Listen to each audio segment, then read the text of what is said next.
বিসমিল্লাহির রহমানির রহিম।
কমলমুন্সিরহাট ব্যবসায়ী কল্যাণ সমিতি কর্তৃক আয়োজিত পবিত্র আজিম শান ঈদ মিলাদুন নবী সাল্লাল্লাহু আলাইহি ওয়াসাল্লাম উপলক্ষে আয়োজিত গৌসুল আজম জামে মসজিদ চত্বরের এই সভার এই মাহফিলের সম্মানিত সভাপতি সাহেব জনাব মোহাম্মদ শফিউল বারী বাবুল সাহেব, সাবেক সাধারণ সম্পাদক কমলমুন্সিরহাট ব্যবসায়ী কল্যাণ সমিতি পটিয়া, উদ্বোধক জনাব রফিক আহমদ সাহেব, যুগ্ম সম্পাদক কচুয়াই ইউনিয়ন আওয়ামী লীগ, প্রধান অতিথি আলহাজ জাফর আহমদ সাহেব, স্বত্বাধিকারী messrs Kabir and brothers Patiya, exclusive distributor Abul Khayer steel, JK enterprise Chakaria, বিশেষ বক্তা হজরতুল আল্লামা মহিউদ্দিন ফারুকী সাহেব, সুনামধন্য খতিব গৌসুল আজম জামে মসজিদ কমলমুন্সিরহাট পটিয়া, বিশেষ বক্তা হজরতুল আল্লামা শাকাওয়াত রেজাল কাদরি সাহেব, এছাড়াও আমাদের মাঝে আলহাজ কবির আহমদ সওদাগর সাহেব, ইঞ্জিনিয়ার মোহাম্মদ জসিমউদ্দিন সাহেব, জনাব মফজল আহমদ চৌধুরী সাহেব, জনাব নুরউদ্দিন সওদাগর সাহেব, আব্দুল খালিক সাহেব, জনাব আয়ুব আলী সওদাগর সাহেব, আলহাজ মাহবুবুর রহমান সাহেব, জনাব কবির সওদাগর সাহেব, জনাব এস.এম. ইনজামুল হক জসিম সাহেব, নুরুল আমিন সাহেব, কামরুল হাসান সাহেব, নুরুল ইসলাম সওদাগর সাহেব, জনাব আবিদ সাহেব, আর অনেকেই রয়েছেন। সকলকে আন্তরিক অভিনন্দন জানাচ্ছি। সর্বস্তরের মুমিন মুসলমান আপনাদের সবাইকে আন্তরিক মোবারকবাদ জানাচ্ছি। আলোচনার প্রারম্ভে মহান স্রষ্টা রব্বুল ইজ্জত আল্লাহ জাল্লা শানুহু আম্মা নওয়ালুহুর দরবারে অসংখ্য অগণিত শুকরিয়া আদায় করছি যে দয়াল আল্লাহ আমাদেরকে দয়া করে জান্নাতের বাগান এই মাহফিলে আসার তৌফিক দিয়েছেন। শুকরিয়া করে আমরা সেই মহান আল্লাহ পাকের দরবারে বলি আলহামদুলিল্লাহ। আল্লাহ তাআলার দরবারে আরো শুকরিয়া আদায় করি যে মহান প্রভু দয়া করে আমাদেরকে তিনার হাবিব নবী সরকার দো জাহান সাইয়্যিদুল মুরসালিন রাউফুর রহিম রাহমাতুল লিল আলামিন আমাদের দয়াল নবী রাসূল আকরাম সাল্লাল্লাহু তাআলা আলাইহি ওয়া আলিহি ওয়া সাল্লামের উম্মত হওয়ার সৌভাগ্য দান করেছেন। এজন্য আল্লাহ পাকের দরবারে আবারও বলি আলহামদুলিল্লাহ। আজকের এই মাহফিল থেকে মহামান্য রাষ্ট্রপতি মহোদয় এবং মাননীয় প্রধানমন্ত্রীকে, মাননীয় ধর্ম প্রতিমন্ত্রী মহোদয় সহ দায়িত্বশীল সরকারের প্রত্যেক ব্যক্তিবর্গকে আন্তরিক কৃতজ্ঞতা জানাচ্ছি, যেনারা মহান জাতীয় সংসদে গেজেট পাসের মাধ্যমে পবিত্র ঈদে মিলাদুন নবী সাল্লাল্লাহু আলাইহি ওয়াসাল্লামকে রাষ্ট্রীয়ভাবে পালন করা প্লাস ওই দিনে জাতীয় পতাকা উত্তোলনের মাধ্যমে দিনকে স্মরণ করা, পালন করার সুযোগ করে দিয়েছেন। এজন্য আমি ব্যক্তিগত তরফ থেকে এবং এই মাহফিলের পক্ষ থেকে সারা দেশের সমস্ত সুন্নি জনতার পক্ষ থেকে আন্তরিক কৃতজ্ঞতা জানাচ্ছি, শুকরিয়া জানাচ্ছি। সরকারের এই সুন্দর অবদানের কথা আজীবন সুন্নি জনতা স্মরণ রাখবে ইনশাআল্লাহ। যারা আমার দয়াল নবীজিকে ভালোবাসে, পৃথিবীর সব কিছু আমাদের কাছে একদিকে, মদিনাওয়ালা হলো আরেকদিকে। সেই সুবাদে যারা আমার দয়াল নবীজিকে ভালোবেসেছে, ভালোবাসবে, তাদেরকে আমরা অবশ্যই ভালোবাসবো। এটা মদিনাওয়ালার মহব্বতের কারণে। আর এটার মূল হাকিকত হলো মাননীয় প্রধানমন্ত্রীর শ্রদ্ধেয় আব্বাজান, বাংলাদেশের একজন বীর পুরুষ, বীর বাঙালি, যিনি 1971 সালে স্বাধীনতার জন্য এমন এক চেতনাদায়ক বক্তব্য দিয়েছিলেন। সেই বক্তব্যের দ্বারা প্রায় 7 কোটি বাঙালির মনে স্বাধীনতার চেতনা জাগ্রত হয়েছিল। সে 1000 বছরের শ্রেষ্ঠ বাঙালি, বীর বাঙালি বঙ্গবন্ধু শেখ মুজিবুর রহমান সাহেব, তিনিও সুন্নি মাইন্ডেড ছিলেন, ওলি আল্লাহ ভক্ত ছিলেন, মাজার ভক্ত ছিলেন। এই জন্যেই তিনি বাংলাদেশ থেকে সুদূর ইরাকের বাগদাদে হুজুর গাউসে পাক আব্দুল কাদের জিলানী বাগদাদি আল হাসানি ওয়াল হুসাইনি রাদিয়াল্লাহু আনহু ওয়া নাওয়ারাল্লাহু মারকাদা, তিনার মাজার জিয়ারতে গিয়েছিলেন। খাজা গরিব নওয়াজের মাজারে আজমিরে গিয়েছেন। হযরত শাহজালাল ইয়ামানি মুজাররদি রাহমাতুল্লাহ আলাইহির জিয়ারতে সিলেটে গিয়েছেন। এছাড়াও বহু আউলিয়া কেরামের মাজার জিয়ারত করেছেন। উনি ওলি আল্লাহর বংশধর ছিলেন, এজন্য ওলি আল্লাহদের ভালোবাসতেন, ওলি আল্লাহদের জিয়ারত করতেন। তিনার আওলাদ হিসেবে বঙ্গবন্ধু কন্যা মাননীয় প্রধানমন্ত্রী পবিত্র ঈদে মিলাদুন নবীকে রাষ্ট্রীয় পর্যায়ে সর্বোচ্চ সম্মান দিয়েছেন। এই জন্য আমরা বাংলাদেশের সুন্নি মুসলমান সবাই এই ব্যাপারে আনন্দিত। আজীবন আমরা এই অবদানের কথা স্মরণ রাখবো ইনশাআল্লাহ। আপনারা কি মনে করেন? খুশির খবর হলো সারা ওয়ার্ল্ডে মুসলিম অধ্যুষিত প্রতিটা রাষ্ট্রে পবিত্র ঈদে মিলাদুন নবীকে রাষ্ট্রীয় মর্যাদা দিয়েছে। খোদ সৌদি আরবে পর্যন্ত সরকারিভাবে ঈদে মিলাদুন নবীর দিনকে ছুটি ঘোষণা করে দিয়েছে। বাতিলরা যতই চেষ্টা করুক নবীর শান কমাইবা, মহান আল্লাহ তাআলা আমার নবীর শান আরো বেশি বাড়ায় দিবে। ঠিক না ঠিক? আল্লাহ তাআলা বলেন, বিসমিল্লাহির রাহমানির রাহিম ওয়া রাফা'না লাকা যিকরাক। আল্লাহ তাআলা বলেন, আমি আপনার জিকিরকে, আপনার সম্মানকে সমুন্নত করে দিয়েছি, উঁচা করে দিয়েছি। এই দুনিয়া এবং আখিরাতে দুই জাহানে আমার নবীর সম্মান আমার আল্লাহ সবচেয়ে বেশি বাড়ায়া দিয়েছে। সুবহানাল্লাহ। হাসরের ময়দানে সমগ্র মানুষ যেদিন বিপদে পড়ে যাবে, জমিনটা তামার মতো গরম, মাথার উপরে উত্তপ্ত সূর্য, সূর্যের তাপে এই জমিন এত ভয়ঙ্কর গরম হয়ে যাবে। মানুষ হার হতাশ করবে, চিৎকার মেরে কাঁদবে আর দৌড়াবে আর বলবে, হে আল্লাহ বিচার শুরু করেন, হে মাওলা আপনি বিচার শুরু করেন। কিন্তু আল্লাহ বিচার শুরু করবে না।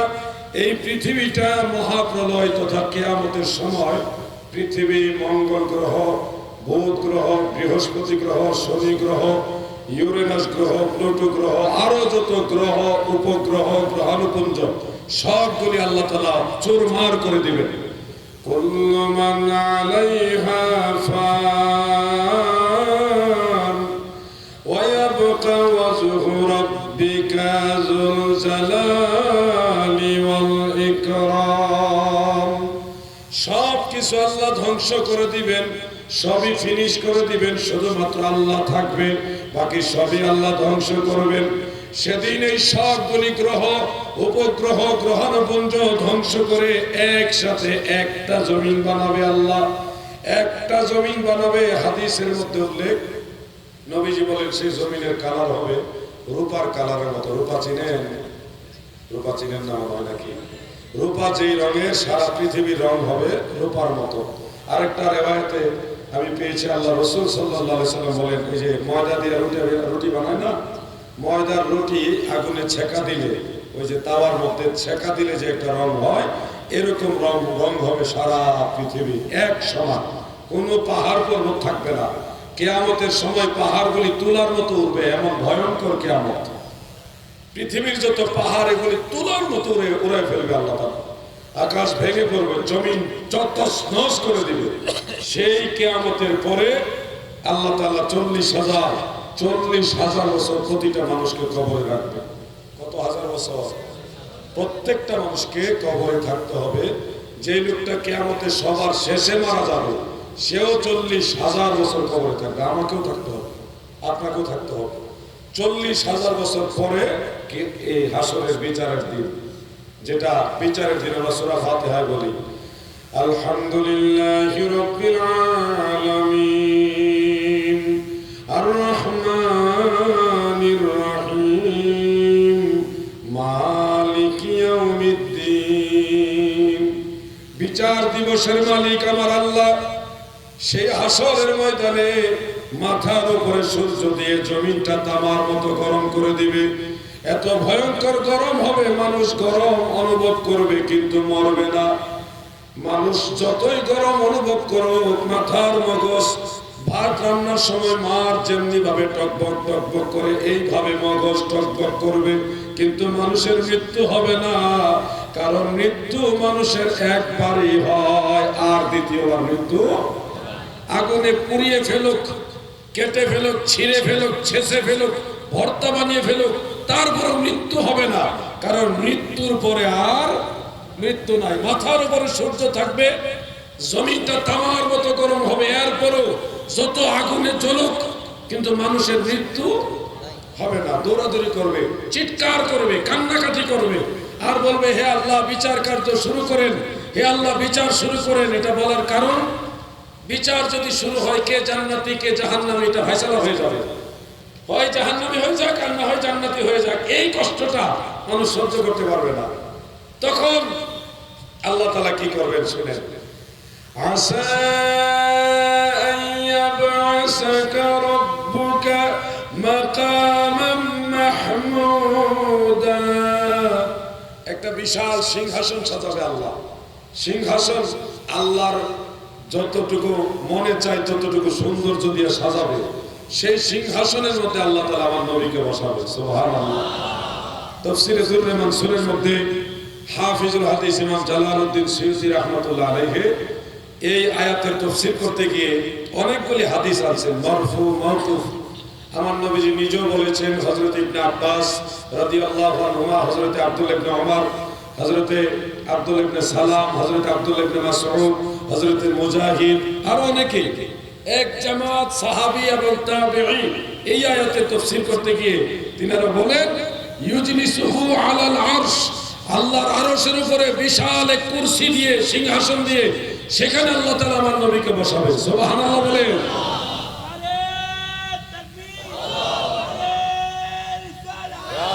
প্রিয় ভাইরা আমার, গভীরভাবে খেয়াল করবেন, সেদিন সব মানুষ আমার নবীজির মহান সম্মান দেখে হতবাক হয়ে যাবে। কিন্তু মানুষ সহিহ বুখারী এবং সহিহ মুসলিমের মধ্যে উল্লেখ, নবীজির সুমহান মর্যাদা প্রকাশ হওয়ার আগ পর্যন্ত কত দৌড়াবে জানেন?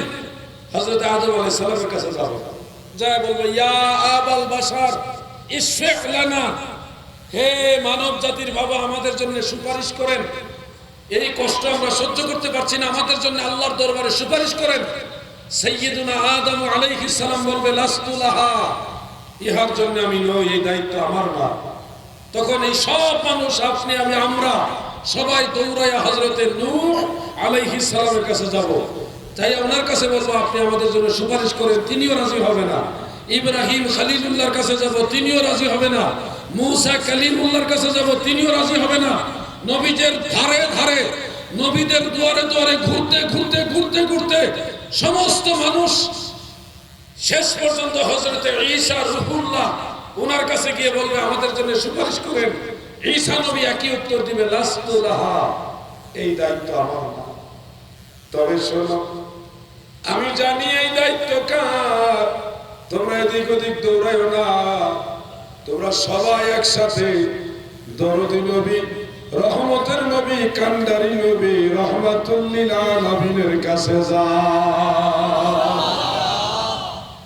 সেদিন সব মানুষ একসাথে হয়ে ওই রওনা দিবে। কোথায়? ওই মাকামে মাহমুদ, যেখানে নবীজিকে আল্লাহ কুরসিতে বসাবো। সেখানে যায় বলবে, ইয়া রাসূলুল্লাহ ইশফা' লানা, হে আল্লাহর রাসূল আমাদের জন্য শাফাআত করুন। ওগো দয়াল নবী, আপনি আমাদের জন্য সুপারিশ করুন, আমরা আর কষ্ট সহ্য করতে পারছি না। আপনি আমাদের জন্য কঠিন মুসিবতে আল্লাহর দরবারে শাফাআত করুন, আল্লাহ যেন বিচার কার্য শুরু করে আমাদেরকে জন্য ক্ষমা করেন। তখন দয়াল নবীজি জবাবে বলবে, আনা লাহা, এটাই আমার কাজ, ইহার জন্য আমি, এটাই আমার ডিউটি। সুবহানাল্লাহ।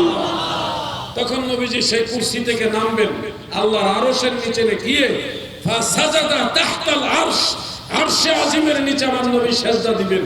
সেজদা দিয়ে আল্লাহর কি যেন প্রশংসা করবেন, কি যেন আল্লাহর গুণগান গাইবেন। সেই প্রশংসা করার পরে আল্লাহ যে কাহারিয়া, আল্লাহর যে গুসা রাগ, এটা আল্লাহর রাগটা ফিনিশ হয়ে আল্লাহর রহমতের দরিয়ায় উত্তাল তরঙ্গের মতো ঢেউ উঠে যাবে। সুবহানাল্লাহ। আমার দয়াল নবী বিনে গো আপন বলতে কেহ নাই সংসারে।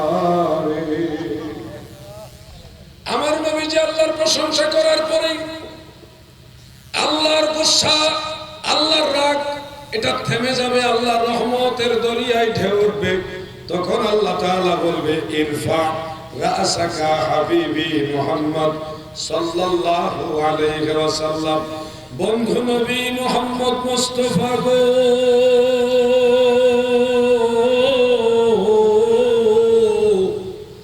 আপনার মাথা উত্তোলন করুন। কে বলতেছেন?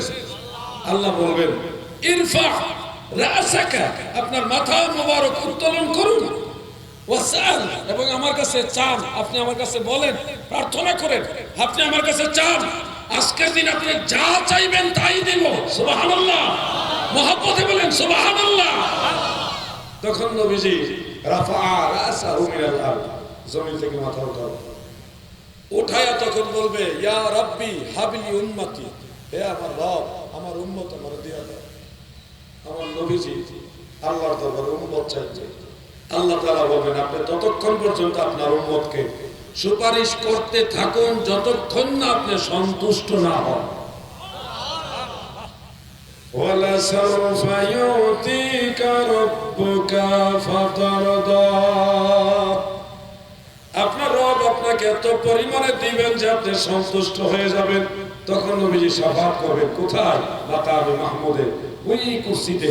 এরপরে একটা সময় আসবে, নবীজি উম্মতকে বাঁচাইবার জন্য ফুলসিরাতের কাছে যাবে, উম্মতকে বাঁচাইবার জন্য মিজানের কাছে যাবে। আমার দয়াল নবীর উম্মত যেখানে বিপদে পড়বে আমার নবী সেখানে যাবে, সেখান থেকে তাদেরকে তরাই, এমনকি জাহান্নামে কিছু উম্মত চলে যাবে, তাদেরকে শাফাআত করে নবীজি জান্নাতে নেবে। সুবহানাল্লাহ। এই নবীর মর্যাদা বাড়াইছে কে? জবান খুলে বলেন কে? এখন কেউ ইচ্ছা করলে রাসূল পাকের সম্মান কমায় দিতে পারবে? তাফসীরে তাবারীর মধ্যে উল্লেখ, সূরা ইনশিরা তাফসীরের মধ্যে, সূরা ইনশিরা ওয়ারাফা'না লাকা যিকরাক, এই আয়াতের তাফসীরে তাবারী এবং তাফসীরে ইবনে কাসীর, আর অনেকগুলি কিতাবের মধ্যে রয়েছে। হযরতে আবু সাঈদ খুদরি রাদিয়াল্লাহু আনহু বলেন, রাসূল পাক সাল্লাল্লাহু আলাইহি সাল্লাম বলেন, আতানি জিবরিল ফাকালা ইয়া রাসূলুল্লাহি কাইফা রুফিআত যিকরুকা। জিবরিল আমার নবীর কাছে এসে বলে, ইয়া রাসূলুল্লাহ, কিভাবে আপনার ইজ্জত আল্লাহ বাড়াইছে? রাসূল পাক বললেন, আল্লাহু আ'লাম, আল্লাহ তাআলা ভালো জানেন। জিবরিল বলে, ইন্নাল্লাহ তাআলা ক্বালা, নিশ্চয় আল্লাহ তাআলা বলেছেন, ইযা যুকিরতা না'i, যেখানে আমি আল্লাহর নামের জিকির হবে সেখানে আমার নামের সাথে আমার রাসূলের জিকির হবে। সুবহানাল্লাহ বলেন।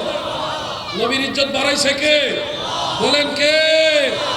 সেই নবীর ইজ্জতের পক্ষে নেই, সেই নবীর সম্মান মহান মর্যাদার পক্ষে মাননীয় প্রধানমন্ত্রী, মহামান্য রাষ্ট্রপতি মহোদয় সহ সরকারের গুরুত্বপূর্ণ ব্যক্তিরা ঈদে মিলাদুন্নবীকে মূল্যায়ন করেছে, মহব্বত করেছে আমার নবীকে। এই জন্য আমরা দোয়া করি আল্লাহ তাদের মর্যাদা বাড়ায় দেয়। এটা নবীর কারণে দোয়া করলাম, নবীজির কারণে আমি আপনাকে ভালোবাসি, আল্লাহর জন্য আপনাকে ভালোবাসি। আবার আপনার সাথে দুশমনী আল্লাহর জন্য, নবীর জন্য।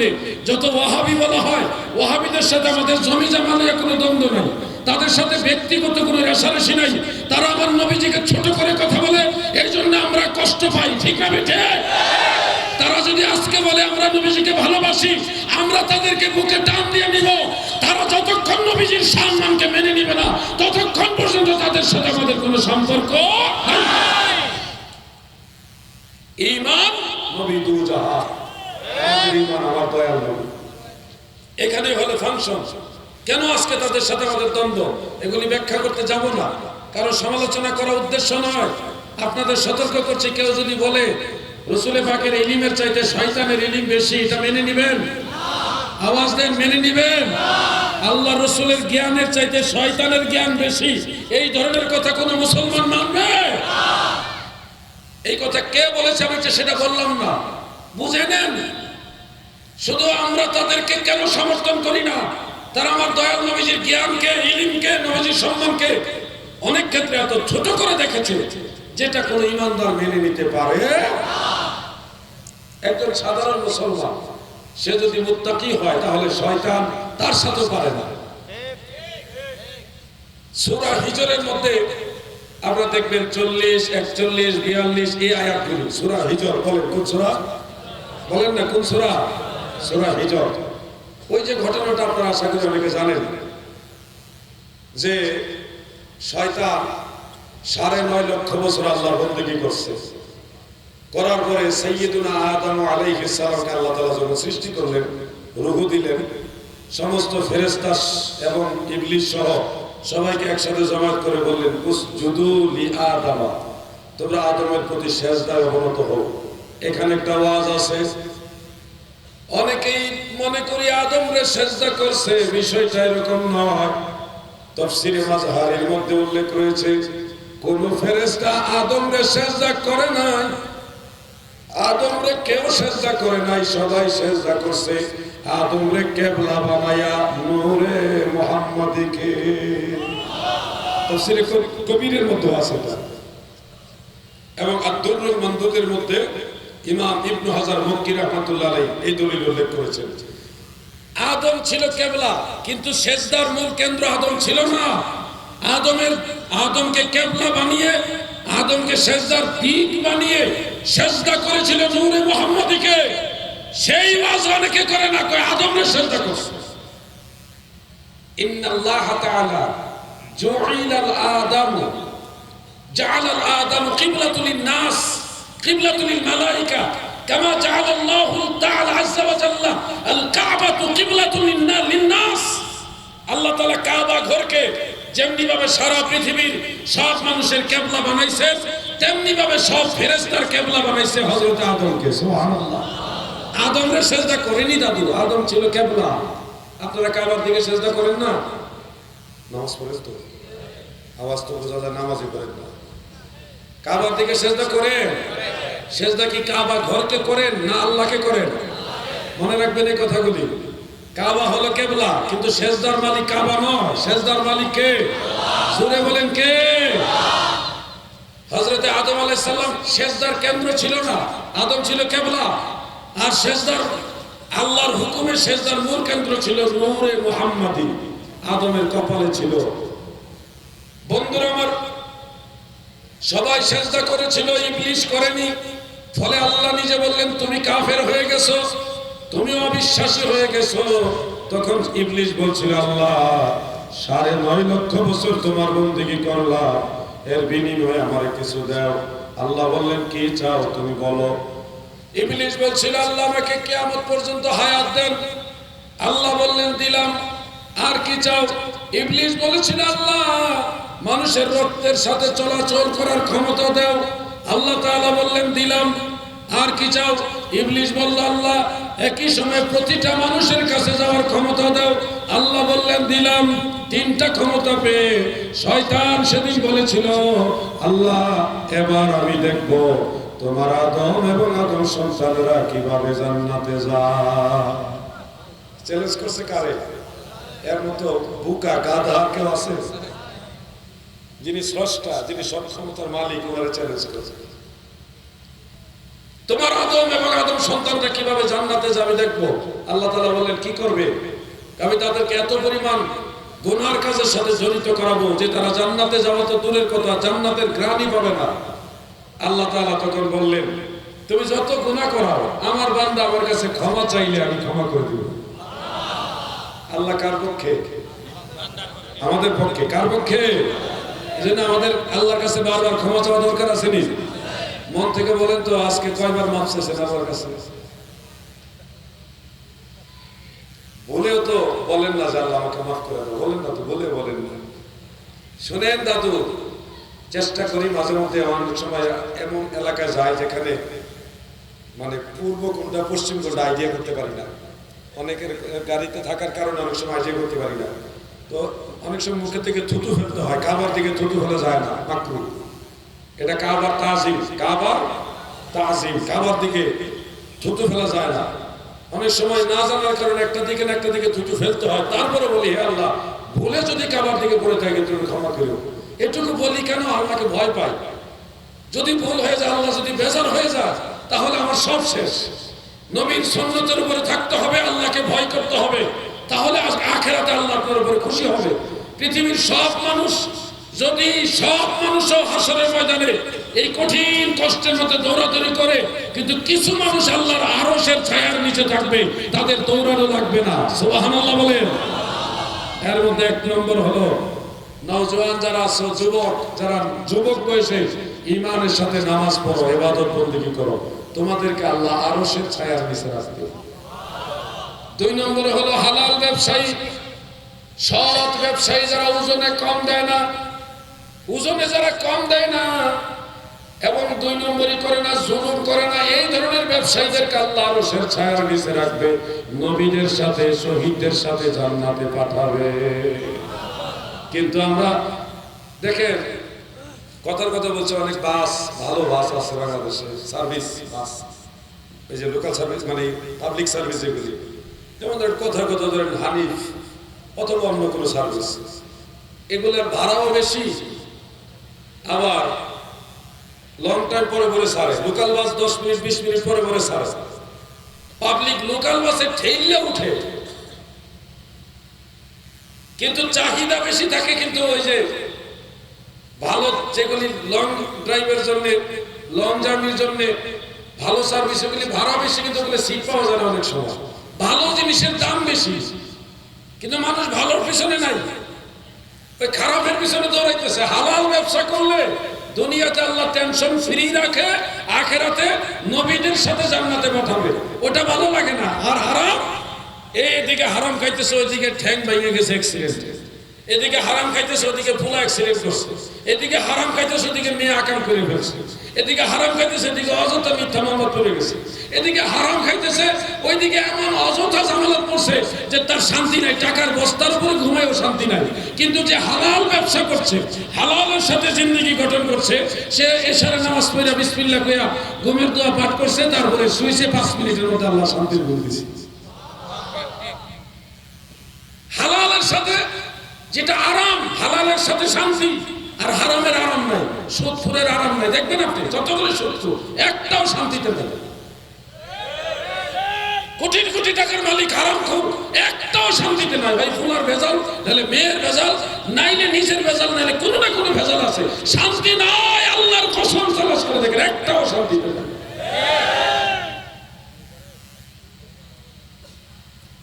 আপনি হয়তো ভাবতেছেন তাড়াতাড়ি নামাজটা পড়ে ফেলি, তাড়াতাড়ি নামাজ পড়লে আমার সময় বাঁচবে, কিন্তু না দাদু, আল্লাহ চাইলে আপনাকে বরকত দিবে। আপনি ধীরস্থির ভাবে শান্তিপূর্ণ হৃদয় নিয়ে আল্লাহকে সেজদা দেন, দেখবেন অন্য কাজ যেটা আপনার 2 ঘন্টা লাগতো, এটা আল্লাহ আধা ঘন্টা আরো কমও করে দিতে পারে বরকত দিয়ে। আপনি আল্লাহর উপর বিশ্বাসই করছেন না, আপনি ভাবতেছেন আপনি তাড়াতাড়ি পড়লেই মনে হয় আপনি সময় বাঁচবেন না। আপনি সেজদা দিয়ে বলেন হে আল্লাহ আপনি আমাকে সাহায্য করেন, দেখবেন আপনার বড় কাজ আল্লাহ ছোট বানায় দিবেন। এই বিশ্বাসটুকু থাকতে হবে। আপনাদের আল্লাহর উপরে বিশ্বাস আছে তো? জবান খুলে বলেন আছে। তাহলে এই কথাগুলি আমলে নেন। আমি বলছি না যে একেবারে আমি 100% ভালো, আমি চেষ্টা করি আমল করার। আমার ভুল হয় না আমি বলি না, কিন্তু ভুল হইলে আমি সাথে সাথে সেটা শুধরানোর জন্য চেষ্টা করি, আল্লাহর কাছে ক্ষমা চাই, আল্লাহর সাহায্য চাই। আমরা কেউ একেবারে 100% পিওর দাবি করতে পারবো না, ভুল হবে। ভুল হয় এরপরে যে ক্ষমা চাই, এটাই আল্লাহর আনন্দ লাগে। কথা বলছেন, একটা কিতাবের মধ্যে পাইছি ফেরেশতারা আল্লাহ তাআলাকে জিজ্ঞাসা করছে, হে আল্লাহ এত মাখলুকাত থাকার পরে মানুষ বানাইছেন কোন স্বাদে, কোন জিনিস আপনি বেশি আনন্দ পান? আল্লাহ বলে আমার বান্দা যখন ভুল করবে তারপরে আমার কাছে ক্ষমা চায়, এটা আমার কাছে আনন্দ লাগে, আমার বান্দা আমার কাছে ক্ষমা চাইতেছে। এটাই হলো আল্লাহর আনন্দ। এই জন্য আমাদের বানাইছে আল্লাহ। আপনি ভুল করবেন এরপরে মাপ চাইবেন, এই যে মাপ চাওয়ার প্রবণতা, এটার জন্য আল্লাহ আমাদের বানাইছে, এটার জন্য। কিন্তু আমরা মাপ চাইতে রাজি না। আমরা মাপ চাবো না, মাপ চাইলে ছোট হয়ে যাবো। আল্লাহর কাছে ছোট হয়ে গেলে যদি ইজ্জত যায়, আল্লাহর কাছে ছোট হয়ে গেলে ইজ্জত যাইব। যাই হোক দাদু ভাই আমার, ইজ্জত দেয় কে? জোরে বলেন না কে? ওনার উপর বিশ্বাস রাখতে হবে। ইবলিস বলছিল চ্যালেঞ্জ, আল্লাহ বলছে আমি মাফ করে দেব। তখন আল্লাহ ঘোষণা দিয়েছেন, যেটা সূরা হিজরের মধ্যে উল্লেখ, 40, 41, 42 এই আয়াতগুলি দেখলে পাবেন। আল্লাহ তাআলা বলেন, ইন্না ইবাদি লাইসা লাকা আলাইহিম সুলতান। আমার খাস বান্দা যারা গো,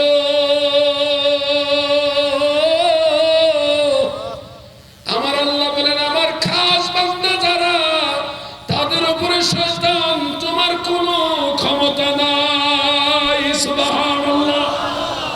আল্লাহর খাস বান্দা যদি হতে পারেন, শয়তান আপনাকে পরাস্ত করতে পারবে না। এটাই হলো কোরআনের কথা, এটাই ইমানদারের কথা। আপনারা কি মনে করেন শয়তানের চাইতে একজন আলিমের ক্ষমতা কম না বেশি? একজন আলিমের ক্ষমতা আরো বেশি। সাধারণ 1000 মানুষ শয়তানকে যতটা পর্যদস্ত করতে পারে, এর যে বেশি পর্যদস্ত করতে পারে একজন আলেম। কারণ একজন আলেম জানে শয়তানকে কিভাবে ঘায়েল করা যায়। এই জন্য শয়তান আলেমদেরকে ভয় পায়, আবার আলেমদেরকে বেশি ওয়াসওয়াসা দেওয়ার চেষ্টাও করে। এই জন্য এক শ্রেণীর আলেম দ্বারা দ্বীনের খেদমত হবে, আরেক শ্রেণীর আলেম দ্বারা দ্বীনের ক্ষতি হবে। যাদের দ্বারা দ্বীনের খেদমত হয় তারা হলো হক্কানি আলিম, মুত্তাকি আলিম। আর যাদের দ্বারা দ্বীনের খেদমত হয় না, ক্ষতি হয়, এরা হলো দুনিয়া নবী আলেম। এরা টাকার কাছে বিক্রি হয়ে যায়, যখন তখন ইমাম বিক্রি করে দেয় ক্ষমতার জন্য। এই ধরনের আলেমরাই মুজাদ্দিদ আল ফিসানির বিরুদ্ধে ফতোয়া দিছিল। এই ধরনের আলেমরাই ওই ইমামে আজম আবু হানিফার বিরুদ্ধে ফতোয়া দিছিল। এই ধরনের দুনিয়াদার মুল্লারাই ইমাম বুখারীর বিরুদ্ধে ফতোয়া দিছিল। প্রতিটা জামানায় দুনিয়াদার কিছু মূল্য থাকে, এই জামানাও আছে, আছে না নাই? বন্ধুরা আমার, মহাব্বতের কান লাগ, বিরক্ত হচ্ছেন না তো আপনারা? আমাদেরকে আখিরাতমুখী কিছু কথা শুনতে হবে, নিজেদেরকে পরিবর্তন করার চেষ্টা করতে হবে। পাগলামি করলে হবে না। আমার মতো বহু মানুষের দুনিয়াতে ছিল, আমার মতো বহু মানুষের দুনিয়াতে, আপনার মতো ছিল কিনা? আমার চাইতে বড় প্রভাবশালী লোক এই দুনিয়াতে ছিল, আপনার চাইতে বড় প্রভাবশালী লোক, কিন্তু সবাই তো মরে গেল, কেউ তো থাকতে পারলো না। যারা নিজেদেরকে রব দাবি করছে, আনা রব্বুকুমুল আ'লা, ফেরাউন, সে বলছে আমি সবচেয়ে বড় রব, সেও তো মরে গেছে, সেও তো থাকতে পারে না। তাহলে যারা অবিশ্বাসী ছিল তারা যেহেতু থাকতে পারেনি, সেহেতু প্রমাণ হলো আল্লাহই সত্যবাদী। কুল্লু নাফসিন যায়িকাতুল মাউত, আল্লাহ তাআলা এই কথা বলে, এটাই প্রমাণ করলেন আল্লাহই সত্যবাদী, আর এই অবিশ্বাসীরা মিথ্যাবাদী। ঠিক না বেঠে? ছিল সাদ্দাত নমরুদ, ও কারণ ছিল মিশর অধিপ ফেরাউন, ধনে জনে মানে নাহি ছিল নবী, পদবিনে ভাব সবে মিশে। দাদু ভাই আমার, আজকের মাহফিলে আমি অধম, আমি নালায়েক, আমি নাচিজ, আপনাদের খেদমতে শুধু বলবো আল্লাহকে ভয় করেন, দয়াল নবীজিকে ভালোবাসেন, ইহকালেও শান্তি পাবেন, পরকালেও আল্লাহর দয়া পাবেন, এই আশা আমাদের সবারই আছে, আছে না? দাদু ভাই আমার, একটা ঘটনা আপনারা অনেকে জানেন, আমি বলতে চাই না, ঘটনা বলার উদ্দেশ্য না, উদ্দেশ্য হলো আমাদের এখানে শিক্ষা নেওয়া। সুলাইমান আলাইহিস সালামের নাম শুনছেন তো আপনারা? সুলাইমান নবীর কথা মানুষও শুনতো, জিনেরাও শুনতো, পশু পাখিরাও শুনতো, কীট পতঙ্গ এরাও শুনতো, আরো অনেক কিছু আল্লাহ তাআলা ওনার আয়াতে এনে দিয়েছিলেন। ওনাকে একটা তক্তা দিছিল আল্লাহ, তক্তা বুঝেন তো আপনারা? এই তক্তা প্লেনের মতো, রকেটের মতো চলতো, যেখানে চাইতেন এটা উড়াল দিয়ে নিয়ে যাইতো। ওটার কোনো তেল গ্যাস লাগতো না, আমাদের তো তেল গ্যাস লাগে কোথাও গাড়ি দিয়ে যাইতে হইলে, ওইটার আর তেল গ্যাস লাগতো না। তেলের গাড়ি তেলে চলে, গ্যাসের গাড়ি গ্যাসে চলে, বিনা তেলে চালাই গাড়ি নবী সুলাইমান, আমরা সেই মুসলমান। দিন যত যাচ্ছে মানুষের ইমান তত দুর্বল হচ্ছে, বিদায় আল্লাহর নিদর্শন আমরা আগের তুলনায় কম দেখতেছি, এরপরে মাঝে মধ্যে দেখায়।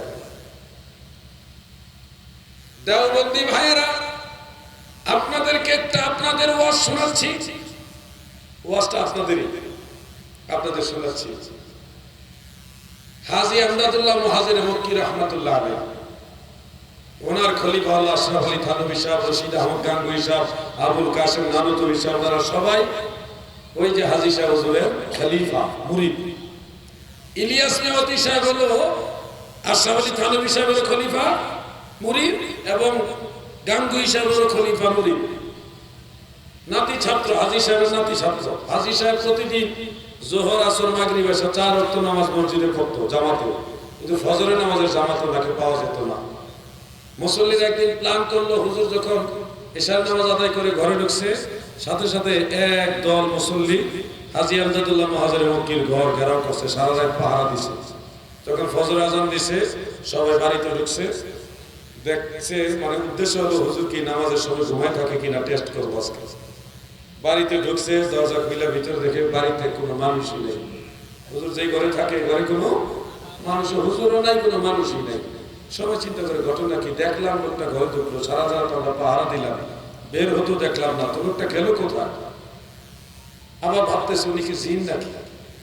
বিভিন্ন জল্পনা কল্পনা শেষে তারা নামাজ আদায় করলো, যার যার বাড়ি গেল। জোহরের নামাজের সময় যথারীতি হাজী আমদাদুল্লাহ মুহাজির মক্কি মসজিদে গেছে। মুসল্লিরা ঘেরাও করে ধরছে, কোথায় ছিলেন ফজরের সময়? বলেন আপনি মানুষ না জিন? বলেন হ্যান ত্যান বিভিন্ন প্রশ্ন। আল্লাহর ওলি হাজী আমদাদুল্লাহ মুহাজির মক্কি রাহমাতুল্লাহ আলাইহি বলেন, শোনো হে, ফজরের জামাতে কিছুটা আগে আমি তোমাদের সাথে যদিও আসি না, কিন্তু আমার পীরের দেওয়া একটা রুমাল আমার কাছে আছে, ওই রুমালটা বিছায়া নামাজের কায়দায় বসে যায়, আমার আল্লাহর দেওয়া ক্ষমতায় সেই রুমাল দিয়া উড়ে আমি মদিনা মুনাওয়ারায় মসজিদে নববীতে যাই, ওইখানে গিয়ে হাজিরা দে। সুবহানাল্লাহ। দেওবন্দি ভাইরা গো, ও দেওবন্দি কওমি ভাইরা, আপনাদের ওয়াজটা আপনাদের শোনাইলাম, আর প্রশ্ন করলাম হাজী আমদাদুল্লাহ মুহাজির মক্কি রাহমাতুল্লাহ আলাইহি আমরা মানি, কারণ ওনার আকীদা সুন্নি ছিল, উনি মিলাদ কিয়াম করতো, উনি রাসূলকে হাজির নাজিরও মানতো। আপনারা ওনাকে মানেন না, আপনাদের মুর্শিদ, আপনাদের পীরের পীর আপনারা মানেন না, কিন্তু আমরা মানি। আপনাদের হুজুরকে আপনারা মানেন না, কিন্তু আমরা মানি। আপনাদের হুজুরের এই ঘটনাটা শোনাইলাম আর বললাম, হাজী আমদাদুল্লাহ মুহাজির মক্কি আল্লাহর দেওয়া ক্ষমতায় সেই ভারত থেকে, হিন্দুস্তান থেকে, সাহারানপুর থেকে মদিনা মুনাওয়ারায় মুহূর্তের মধ্যে যায়। উনি যদি যেতে পারে, আমার নবী আমার কাছে আসতে পারে কি পারে না? আপনাদের ওয়াজটা আপনারা শোনেন।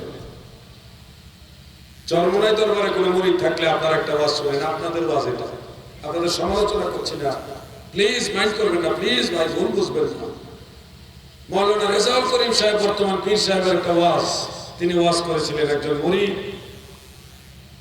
তিনার ছেলেকে 3 দিন ধরে খুঁজে পায় না পায়া ওনার পীর রশিদ আহমদ গাঙ্গুহির কাছে গেছে, যাই বলতেছে হুজুর আমার ছেলেটাকে 3 দিন ধরে খুঁজে পায় না। গাঙ্গুহি সাহেব নাকি নামাজের কায়দায় বসে চক্ষু বন্ধ করলেন, তিনি নাকি মুহূর্তের মধ্যে সারা পৃথিবী ঘুরে আসলেন, ঘুরে এসে চোখ খুলে বলতেছেন আপনার ছেলে আপনার ঘরের দরজায় আছে। মুরিদ নাকি দৌড়াইয়া বাড়িতে গেল, ঘরের দুয়ারে গিয়ে দেখে ওনার ছেলে ওনার ঘরের দুয়ারের মধ্যে আছে। ছেলেকে জিজ্ঞাসা করতেছে বাবা 3 দিন ধরে তুমি কোথায় ছিলে? ছেলে নাকি বলতেছে আব্বা 3 দিন আগে একটা বদ জিন আমাকে ধরে এক নদীর সরের মধ্যে নিয়ে গেছে, সেখানে মানুষ নাই, জন নাই, বাড়ি নাই, ঘর নাই। হঠাৎ দেখি রশিদ আহমদ গাঙ্গুহি সেই চরের মধ্যে নির্জন নিরালায় একা একা ঘুরতেছি, সেই চরের মধ্যে গাঙ্গুহি যায় হাজির, আমার হাতের মধ্যে ধরছে। ধরার পরে আমি বাড়ির দরজার কিনারে কিভাবে আসলাম আমি জানি না। এই ওয়াজ চরমনার বর্তমান পীর সাহেব করেছেন, আপনাদের ওয়াজটা আপনাদের শোনালাম এবং প্রশ্ন করলাম। মেহেরবানি করে ঠান্ডা মাথায় চিন্তা করে দেখবেন, প্রশ্নটা হলো যদি রশিদ আহমদ গাঙ্গুহি চোখ বন্ধ করে মুহূর্তের মধ্যে সারা পৃথিবী ঘুরে আসতে পারে, নদীর চর থেকে মুরিদের ছেলেকে বাড়িতে এনে দিতে পারে, গাঙ্গুহি যদি মুহূর্তের মধ্যে সারা দুনিয়া ঘুরতে পারে, রাহমাতুল্লিল আলামিন ফটিয়ায় আসতে পারে কি পারে না? জবান খুলে বলেন পারে কি না? আমি সমালোচনা করছি না, শুধু আপনাদের ওয়াজটা আপনাদের শোনালাম, ডকুমেন্ট আছে আমাদের কাছে। ভাববেন না আমরা মিথ্যা কথা বলছি, ডকুমেন্ট আছে। তবে আপনাদের অন্য আগে নিজেরা যাচাই করেন, ভুল বুঝবেন না। আমরা বলতে চাই এটাই, নবীজি আল্লাহ নয়। আমরা কখনো বলি না যে নবী আল্লাহ, বরং আমরা বলি নবীজি আল্লাহর দেওয়া ক্ষমতায় যেখানে খুশি ওখানে যায়। ঠিক না বেঠে? এটা আমাদের আকীদা, এটা আমাদের বিশ্বাস। এই বিষয়গুলি নিয়ে দ্বন্দ্ব। তারা নবীজির ব্যাপারে, আরে মরে গেলে তো কবরে দেখবা নবী আসছে। তুমি যে নবীর বিরোধিতা করছো সেই নবী তোমার কবরে আসবে, তোমার কবরে, আমার কবরে আসবে। ইমানদাররা নবীজিকে দেখে চিনবে, কিন্তু বেঈমানরা আল্লাহ রাসূলকে চিনার ইচ্ছা আছে না। আওয়াজে মনে হয় ইচ্ছাই নাই। অসুবিধা কি? না চিনলে আমার কি? আপনি নবীজিকে না চিনলে শয়তান আপনাকে ধোঁকা দিলে, যদি হাসরের কবরে নবীজিকে না চিনেন কিছু হবে না তো, তেমন কিছু হবে না। প্রথমে পুরো কবরটাকে জাহান্নামের আগুন দিয়ে ভরে দিব, এরপরে জ্বলবেন, তেমন সমস্যা হবে না। পুরো কবরটা শুধু আগুনে ভরে দিবে। তারপরে 2 নম্বরে বিশাল জাহান্নামের এক হেমার আনবে, হেমার ওই যে হাতুড়ি, বিশাল হাতুড়ি আইনা ফেরেশতারা বেশি কিছু করবে না, একটা এইভাবে পার মেরে 70 গজ মাটির নিচে নিব, আবার তুলবো, আবার পার মারবো, তেমন কিছু করবে না। নবীজিকে না চিনলে এই সামান্য কিছু করবে। এরপরে কি করবে জানেন? 99টা সাপ কবরে ঢুকাবে। এই প্রতিটা সাপের, একটা সাপের 9টা করে মুখ, এই প্রত্যেকটা সাপ একসাথে আপনাকে কামড়াবে, তেমন কিছু করবে না। নবীজিকে না চিনলে শুধু এই সাধারণ কিছু আছে আপনার জন্য, কিয়ামত পর্যন্ত চলতেই থাকবে, বন্ধ হবে না, টেনশন করেন না। নবীজিকে না চিনলে এই পুরস্কারগুলি আছে, একেবারে হরদম চলতে থাকবে, বন্ধ হবে না, চিন্তা করেন না, বন্ধ হবে না, চলতে থাকবে। কোন সুন্নি মুসলমান এগুলি চান? আমরা নবী চিনতে চাই। আমাদেরকে জঙ্গলে ফেলাই দিল, আল্লাহকে স্মরণ করবো, আমার দয়াল নবীজিকে স্মরণ করবো। সাগরের মাঝখানে ফেলাই দিল, ইয়া রাসূলুল্লাহকে ডাক দিল, আল্লাহ তাআলাকে ডাক দিল। আমাকে জেলে যখন নিছে, গ্রেফতার করছে, হাত করা লাগাইছে বলে বলছি, ইয়া রাসূলুল্লাহ, এই দুনিয়ায় স্রষ্টা আমার আল্লাহর পরে আপনি রাসূল ছাড়া আমার বান্ধব কেউ নাই। আমি আপনার কাছে জামিন চাইলাম, ইয়া রাসূলুল্লাহ, আমার কেউ নাই, ইয়া রাসূলুল্লাহ, আমার দয়াল নবীজি আমার জামিনদার হয়েছে। পৃথিবীর সমস্ত আশিক রাসূলদেরকে রাস্তায় নামাই দিয়েছে। কোর্টের মধ্যে প্রথম যেদিন আমাকে নিয়ে গেল, ওই দিন প্রায় 100-এর উপরে উকিল, অ্যাডভোকেট, সবাই, কোনো টাকা পয়সা নাই, কোনো যোগাযোগ নাই, কোথা থেকে এই অ্যাডভোকেটটা আসে আমি তাও জানি না। এই 100-এর উপরে উকিল, অ্যাডভোকেট কোর্টের ভিতরে বারান্দায় কোথাও জায়গা হয় না, পাবলিকের কোনো চান্সই নাই, শুধু অ্যাডভোকেট আর অ্যাডভোকেট। এমনকি কয়েকজন ব্যারিস্টার পর্যন্ত অপেক্ষা করছে। এই অ্যাডভোকেট, এত ব্যারিস্টার, এনাদেরকে এখানে কে পাঠাইছে? আমি বিশ্বাস করি তাদের হৃদয়ে আমার দয়াল নবী বলছে, আমার পাগলের জন্য তোরা দাঁড়া। এটা আমাদের ঈমান। আমাদেরকে গহীন জঙ্গলে ফেলাই দিল, ইয়া রাসূলুল্লাহ বলে ডাকলো।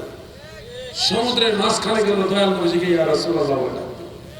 তোমরা ডাকবে না, তোমরা শিরকের ভয় পাইবা, তোমরা শিরিক নিয়ে হয়ে যায় ভয় পাইবা, তোমরা এই ভয় পাইতে পাইতে হাসরের ময়দানে টেনশন ফ্রি অবস্থায় জাহান্নামে যাবে, টেনশন করো না।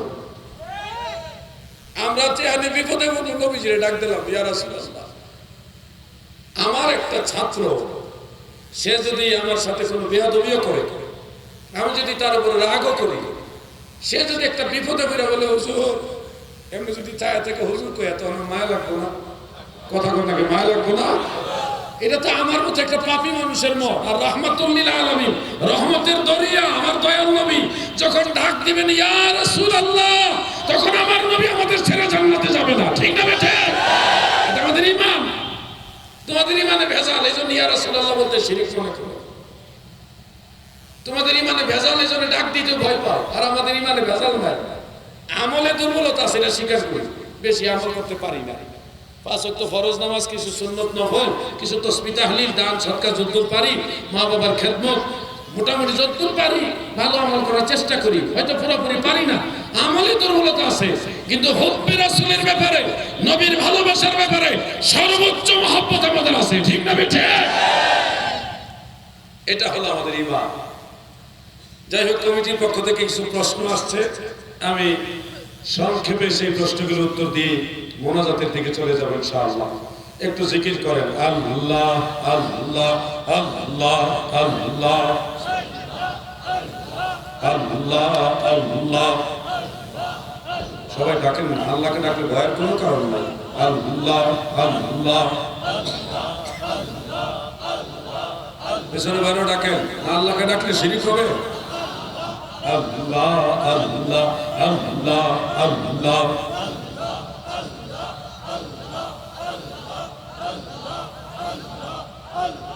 Allah Allah Allah Allah Allah Allah Allah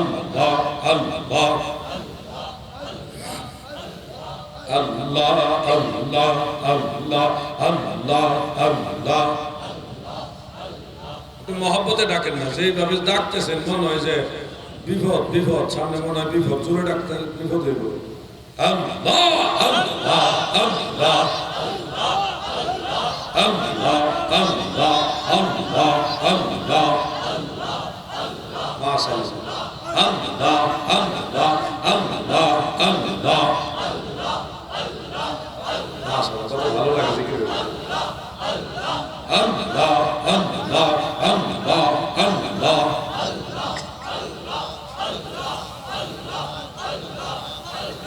Allah Allah Allah Allah Allah Allah।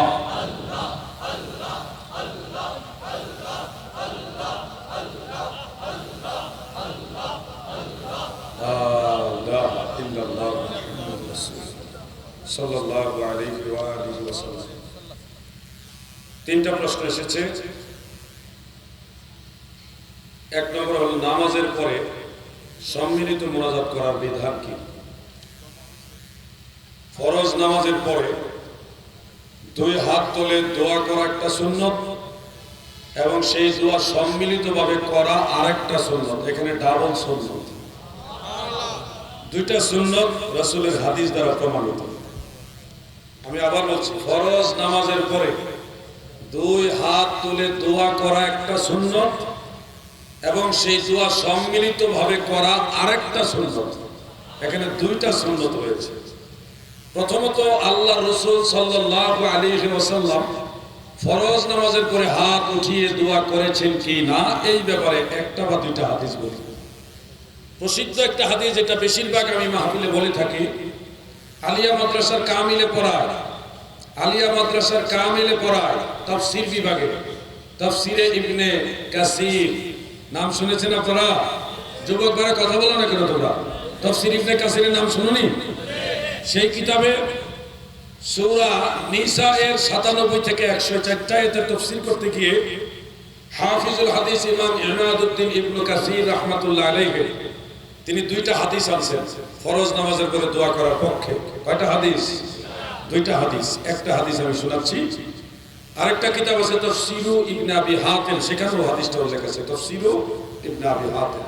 এটা 1100 বছরের আগের তাফসীর। عن أبي هريرة رضي الله تعالى عنه قال كان رسول الله صلى الله عليه وسلم رفع يديه بعدما سلم وهو مستقبل القبلة إلى آخر الحديث। হযরত আবু হুরায়রা রাদিয়াল্লাহু তাআলা আনহু তিনি বর্ণনা করেন, আমার দয়াল নবীজি যোহরের নামাজ পড়ছিলেন, যেটা রয়েছে সেখানে যোহরের নামাজের কথা উল্লেখ। নবীজি যোহরের নামাজ আদায় করে কিবলামুখী হয়ে দুই হাত উঠায়া দোয়া করলেন। হাদিসের মধ্যে একটা লম্বা দোয়া উল্লেখ রয়েছে। এই হাদিসের মধ্যে পরিষ্কার উল্লেখ ফরজ নামাজের সালাম ফিরাইবার পরে রাহমাতুল লিল আলামিন দুই হাত মোবারক উঠায়া দোয়া করেছে। এছাড়াও আরেকটা হাদিস শুনেন, বিষয়টা আরো মজবুতি হবে। তাবারানীর মুআজামুল কবীরের মধ্যে বিশুদ্ধ সনদ উল্লেখ। ইমাম নুরউদ্দিন হাইসামী রাহমাতুল্লাহ আলাইহি মাজমাউজ জাওয়াইদের মধ্যে 10ম খণ্ডে হাদিস কানা উল্লেখ করেছেন। হাদিসের সনদ সহিহ। হযরতে আব্দুল্লাহ ইবনে জুবাইর রাদিয়াল্লাহু তাআলা আনহু তিনি বর্ণনা করেন, একজন ব্যক্তি সালাত আদায় করছেন, রাফিআন ইয়াদাইহি ফিস সালাহ ক্বাবলা ইয়াফরুগা মিন সালাতিহি। একজন ব্যক্তি নামাজের ভিতরেই ওই যে দোয়ায়ে মাসুরা অথবা নামাজের সালাম ফিরাইবার পূর্বেই উনি দুই হাত উঠায় দোয়া করছেন, সালাম ফিরাইবার পূর্বে। ফালাম্মা ফারাগা মিনহা, যখন ওই ব্যক্তি নামাজ থেকে ফারেগ হলেন, বের হলেন, আব্দুল্লাহ ইবনে জুবাইর বলতেছেন, ইন্না রাসূলুল্লাহি সাল্লাল্লাহু আলাইহি ওয়াসাল্লাম লাম ইয়াকুন ইয়ারফা ইয়াদাইহি হাত্তা ইয়াফরুগা মিন সালাতিহি। আল্লাহ রাসূল ততক্ষণ পর্যন্ত হাত উঠায় দোয়া করতেন না যতক্ষণ না নামাজ থেকে বের হতেন। অর্থাৎ তুমি নামাজের ভিতরে হাত উঠায় দোয়া করছো কেন? নবীজি তো নামাজের ভিতরে হাত উঠায় দোয়া করতো না, নামাজ থেকে বের হয়ে হাত উঠায় দোয়া করতো। সুবহানাল্লাহ। এই দুইটা হাদিস থেকে, আরো আছে অনেক হাদিস, আমি দুইটা বললাম আর কি। এই দুইটা হাদিস থেকে পরিষ্কার বোঝা যায় দয়াল নবীজি সালাম ফিরাইবার পরে দুই হাত উঠায় দোয়া করেছেন। এখন আপনাদের কাছে প্রশ্ন রাখলাম, আল্লাহ রাসূল যেহেতু ফরজ নামাজের পরে দুই হাত উঠায় দোয়া করেছেন, সেহেতু ফরজ নামাজের পরে হাত উঠায় দোয়া করা জায়েজ না নাজায়েজ?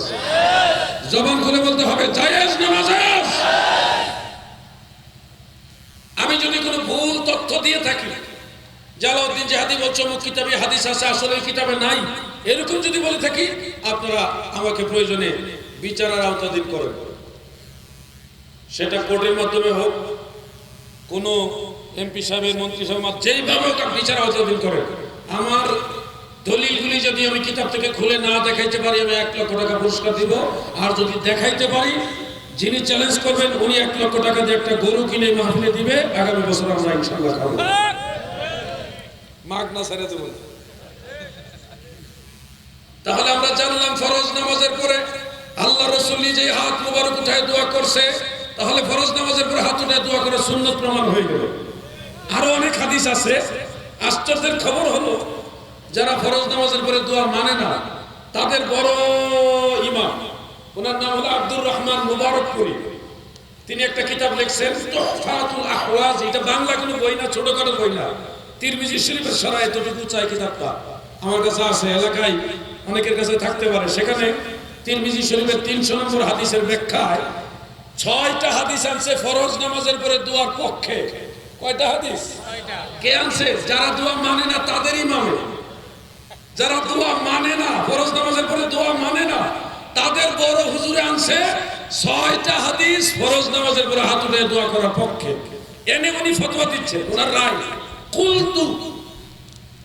কুলতু মানে উনি বলতেছে, আমি বলছি, কাউলুর রাজিহ ইনদি, আমার কাছে গ্রহণযোগ্য মত হলো, ইন্না রাফআল ইয়াদাইনি বা'দা সালাতিল মাকতুবাত জায়েজুন, অবশ্যই ফরজ নামাজের পরে দুই হাত তুলে দোয়া করা জায়েজ। লাউ ফাআলাহু আহাদান ফালা বাসা আলাইহি ইনশাআল্লাহ। কেউ যদি ফরজ নামাজের পরে হাত তুলে দোয়া করে, আল্লাহ যেহেতু কোনো অসুবিধা নাই, জায়েজ জায়েজ জায়েজ। আমি যদি ভুল তথ্য দিয়ে থাকি, আমরা ধরে বলেন নো প্রবলেম, আলাউদ্দিন জিহাদি বাংলাদেশ থেকে ভেগে যাবে না, পালিয়ে যাবে না। দেখেন আপনাদের হুজুর কি লিখে গেছে, আর আপনারা লম্বা লম্বা ফতোয়া সাপ্লাই দিতেছেন ফরজ নামাজের পরে মুনাজাত নেই বেদাত। আর আল্লাহ রাসূল যেটা করছে এটা বেদাত হয় কিভাবে? এরা সুযোগ পেলে আল্লাহ রসুলকে বেদাতি বলতো, নাউজুবিল্লাহ, সুযোগ পেলে বলতো। আল্লাহ তাদের সহি সমাজ দান করুন, বলেন আমিন। এবার সম্মিলিত মোনাজাত শুনুন দাদু ভাই। সহিহ বুখারী এটা বাবুল জুমআর মধ্যে হাদিসটা আছে। عن انس بن مالك رضي الله عنه قال جاء رجل اعرابي من اهل بدر الى رسول الله صلى الله عليه وسلم فقال يا رسول الله هلكت الماشيه وهلك الناس وهلك العيال। একজন আরবি, গ্রাম্য পর্যায়ের একজন আরবি, উনি নবীজির কাছে এসে বলতেছে, ইয়া রাসূলুল্লাহ, বৃষ্টি হইতেছে না, বৃষ্টির অভাবে মানুষের আওলাদগণ, পশু পাখিরা সবাই ধ্বংসের মুখে, আপনি দোয়া করেন। ফারাফা রাসূলুল্লাহ সাল্লাল্লাহু আলাইহি ওয়াসাল্লাম ইয়াদাইহি, ফলে নবীজি দুই হাত উঁচা করে দিলেন দোয়ার জন্য, ইয়াদউ, এবং দোয়া করছেন। ওয়া রাফা'আন নাসু আইদিয়াহুম, এবং লোকেরাও তাদের হাত উঁচা করলেন, মাহু, আল্লাহ রাসূলের সাথে, ইয়াদউনা, আমার নবী হাত উঠে দোয়া করছে, দয়াল নবীর সাথে সমস্ত সাহাবারা হাত উঠে দোয়া করছে। সুবহানাল্লাহ। সহিহ বুখারীর হাদিস, জাল হাদিস না, আল হাদিস। এখানে প্রমাণ হয় দয়াল নবী যখন হাত উঠে দোয়া করতেন, সাহাবারাও হাত উঠে দিতেন। আরেকটা হাদিস শুনেন, সেটা মুআজামুল কবির লিত্তাবারানির মধ্যে উল্লেখ, মাজমাউজ জাওয়াইদের 10ম খণ্ডে ইমাম নুরউদ্দিন হাইসামি উল্লেখ করেছেন, হাদিসের সনদের মান সহিহ। ইমাম আব্দুর রউফ আল মানাবি রাহিমাহুল্লাহ আত-তাইসির বি শারহ জামিউস সাগীরের মধ্যে এই হাদিসটা উল্লেখ করেছেন এবং তিনি লিখেছেন, রিজালুহু সিকাত, এর বর্ণনাকারী সবাই বিশ্বস্ত। এই ভাই ঘুমায়েন না, আপনারা ঘুমিয়ে গেলে কার কাছে কথা কথা? আমার কথা আপনারা যেভাবে বুঝবেন, পাবলিক এভাবে বুঝবেন। আপনাদের ওয়াজ শুনতে হবে, জোর করে এলো শুনতে হবে। পাবলিকে যা বুঝবে সে ভালো বুঝবেন আপনারা। আমি আপনাদের মধ্যে 5 জন মানুষ বুঝা যেতে পারলে 5 লক্ষ মানুষকে বুঝাইবার সমান হবে। আপনারা বুঝেন, অবশ্যই বুঝবেন, কিন্তু এরপরে আপনাদের চাহিদাটা আমার কাছে বেশি। ঘুমাইবেন না, এরপর মাহফিলে ঘুমাইবেন আজকে, আর ঘুমাইবেন না।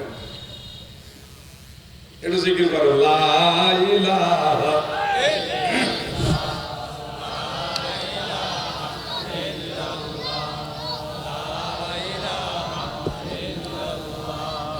লা ইলাহা মুহাম্মদ রাসূলুল্লাহ সাল্লাল্লাহু আলাইহি ওয়াসাল্লাম। আমাদের বিশেষ কিছু মানুষ টার্গেট থাকে, কাদেরকে ইন্ডিকেট করে আমরা ওয়াজ করি। পাবলিকে আমাদের অনেক কথাই বুঝবে না, কিছু কিছু মানুষকে আমরা টার্গেট নেই, এই মানুষগুলিকে বোঝাইতে হবে। সবাই আমাদের শ্রোতা না রে ভাই, সবাই আমাদের কথা বুঝেও না। কিছু মানুষ আমাদের দরকার যারা বুঝবে। হাদিস যেটা বলতেছিলাম, হযরতে সালমান ফারসি রাদিয়াল্লাহু আনহু তিনি বর্ণনা করেন, দয়াল নবীজি বলেন, মা রাফা'a কাওমুন আকুফাহুম ইলাল্লাহি তাআলা, আল্লাহর হাবিব বলেন, কোন কওম, কোন সম্প্রদায়, কোন এক দল যদি তাদের হাতের অগ্রভাগ এইভাবে আল্লাহর কাছে বাড়ায়, মা রাফা'a কাওমুন আকুফাহুম ইলাল্লাহি তাআলা আযজা ওয়া জাল্লা, একদল মানুষ যদি আল্লাহর দরবারে একসাথে হাত বাড়ায় দেয়, ইল্লা কানা হাক্কান আলাল্লাহি, আমার আল্লাহর জন্য হক হয়ে যায়, আল্লাহর জন্য আবশ্যক হয়ে যায়। ওই বান্দাগুলি যা প্রার্থনা করছে, যা দোয়া করছে, সেই দোয়াটা কবুল করে নেওয়া। সুবহানাল্লাহ। তাহলে সম্মিলিত মোনাজাতের পক্ষে আল্লাহ রাসূল বললেন না বিপক্ষে বললেন? সম্মিলিত মোনাজাত করলে কবুল হওয়ার গ্যারান্টি দিলেন না বেদাত বললেন? গ্যারান্টি দিলেন আল্লাহ রাসূল। আল মুস্তাদরাক লিল হাকিম এবং মুসনাদ আহমদ আরেকটা হাদিস, এটা হাসান সনদের হাদিস। হযরতে হাবিব ইবনে মাসলামা রাদিয়াল্লাহু আনহু থেকে বর্ণিত, তিনি বলেন, সামিআতু রাসূলুল্লাহি সাল্লাল্লাহু আলাইহি ওয়াসাল্লাম ইয়াকুল, আল্লাহ রাসূলকে আমি বলতে শুনেছি, দয়াল নবীজি বলেন, লা ইয়াজতামিউ মালাউ ফায়াদউ বা'দুহু ওয়া ইউআম্মিনু বা'দুহু ইল্লা আজাবাহুমুল্লাহ। যখন অনেকগুলি মানুষ একসাথে হয়ে দোয়া করে এবং তাদের কেউ কেউ আমিন বলতেছে, আল্লাহ রাসূল বলেন, তাদের এই দোয়াটা আল্লাহর দরবারে নিশ্চিত কবুল হয়ে যায়। সুবহানাল্লাহ। ইমাম বুখারী রাহমাতুল্লাহ আলাইহি তারিখুল কবীরের মধ্যে উল্লেখ করেন, হযরত আনাস রাদিয়াল্লাহু আনহু বর্ণনা করেছেন যে আল্লাহ রাসূল খারাজা রাসূলুল্লাহি মিন বাইতিহি, নবীজি হুজরা মুবারক থেকে বের হয়ে দেখলেন মসজিদের ভিতরে এক দল লোক আল্লাহর কাছে একসাথে দোয়া করতেছে, জামাতবদ্ধভাবে, দলবদ্ধভাবে। নবীজি এই দৃশ্য দেখে, সবাই একসাথে দোয়া করতেছেন, এই দৃশ্য দেখে আল্লাহ রাসূল হযরত আনাসকে বলেন, আনাস, আমি যা দেখি তুমি কি তা দেখছো? হযরত আনাস বলে, ইয়া রাসূলুল্লাহ, আমি দেখছি না, তবে আমার জন্য দোয়া করেন, আমি যেন আপনি যা দেখছেন আমি তা দেখতে পাই। নবীজি হযরত আনাসের জন্য তাৎক্ষণিক দোয়া করলেন। হযরত আনাস বলে, আমি তাকায় দেখি আকাশ থেকে অজর দ্বারায় মুষলধারার বৃষ্টির চেয়েও আরো বেশি রহমতের ধারা তাদের উপরে নাজিল হচ্ছে। সুবহানাল্লাহ। এরপরে নবীজি বড় বড় কদম মোবারক দিয়া, বড় বড় কদম দিয়া সেই দুয়ার মজলিসে গিয়ে নবীজি নিজে শরীক হইলেন। হযরত আনাস বলে, আমি আর বাকি থেকে লাভ কি, আমিও শরীক হইলাম। ইমাম বুখারী রাহমাতুল্লাহ আলাইহি তারিখুল কবীরের মধ্যে হাদিস আছে। এই হাদিস থেকে কি বুঝলেন? সম্মিলিত মুনাজাত বিদআত না ইবাদত? জায়েজ না নাজায়েজ? আওয়াজ দিয়ে বলেন, জায়েজ না নাজায়েজ? যারা সম্মিলিত মুনাজাত বা ফরজ নামাজের পরে মুনাজাতকে বিদআত বলছেন, কোন এক বাপের বেটা কি বাংলার জমিনে পাবো যে একটা জয়ীফ হাদিস দিয়ে দলিল দিবেন যে ফরজ নামাজের পরে দোয়া নাই বা সম্মিলিত মুনাজাত নাই? এটা জয়ীফ হাদিস দেন। কোন বাপের বেটা থাকলে একটা দলিল দাও, দেখে আর একদিন জাতির সামনে দাঁড়াও। লেখা নাই, পড়া নাই, সলিমুদ্দিন মাস্টার আন্তর্জাতিক ক্ষতি সম্পন্ন দলিল দিতেছে। নামের আগে শায়েখ নামের দিচ্ছেন মাদানী, বাংলাদেশে বাড়ি জাল মাদানী ভুয়া শায়েখ। এরা দলিল দিতেছে বেদাত। চাপার জোরে কি বেদাত হয়? আল্লাহ তাদেরকে হেদায়েত দান করুক, বলে না আমি। আরে প্রায় মাহফিলে প্রশ্নগুলি করে, প্রায় মাহফিলে প্রশ্নগুলি করে, কিন্তু উত্তর দিতে তার ভালো লাগে না।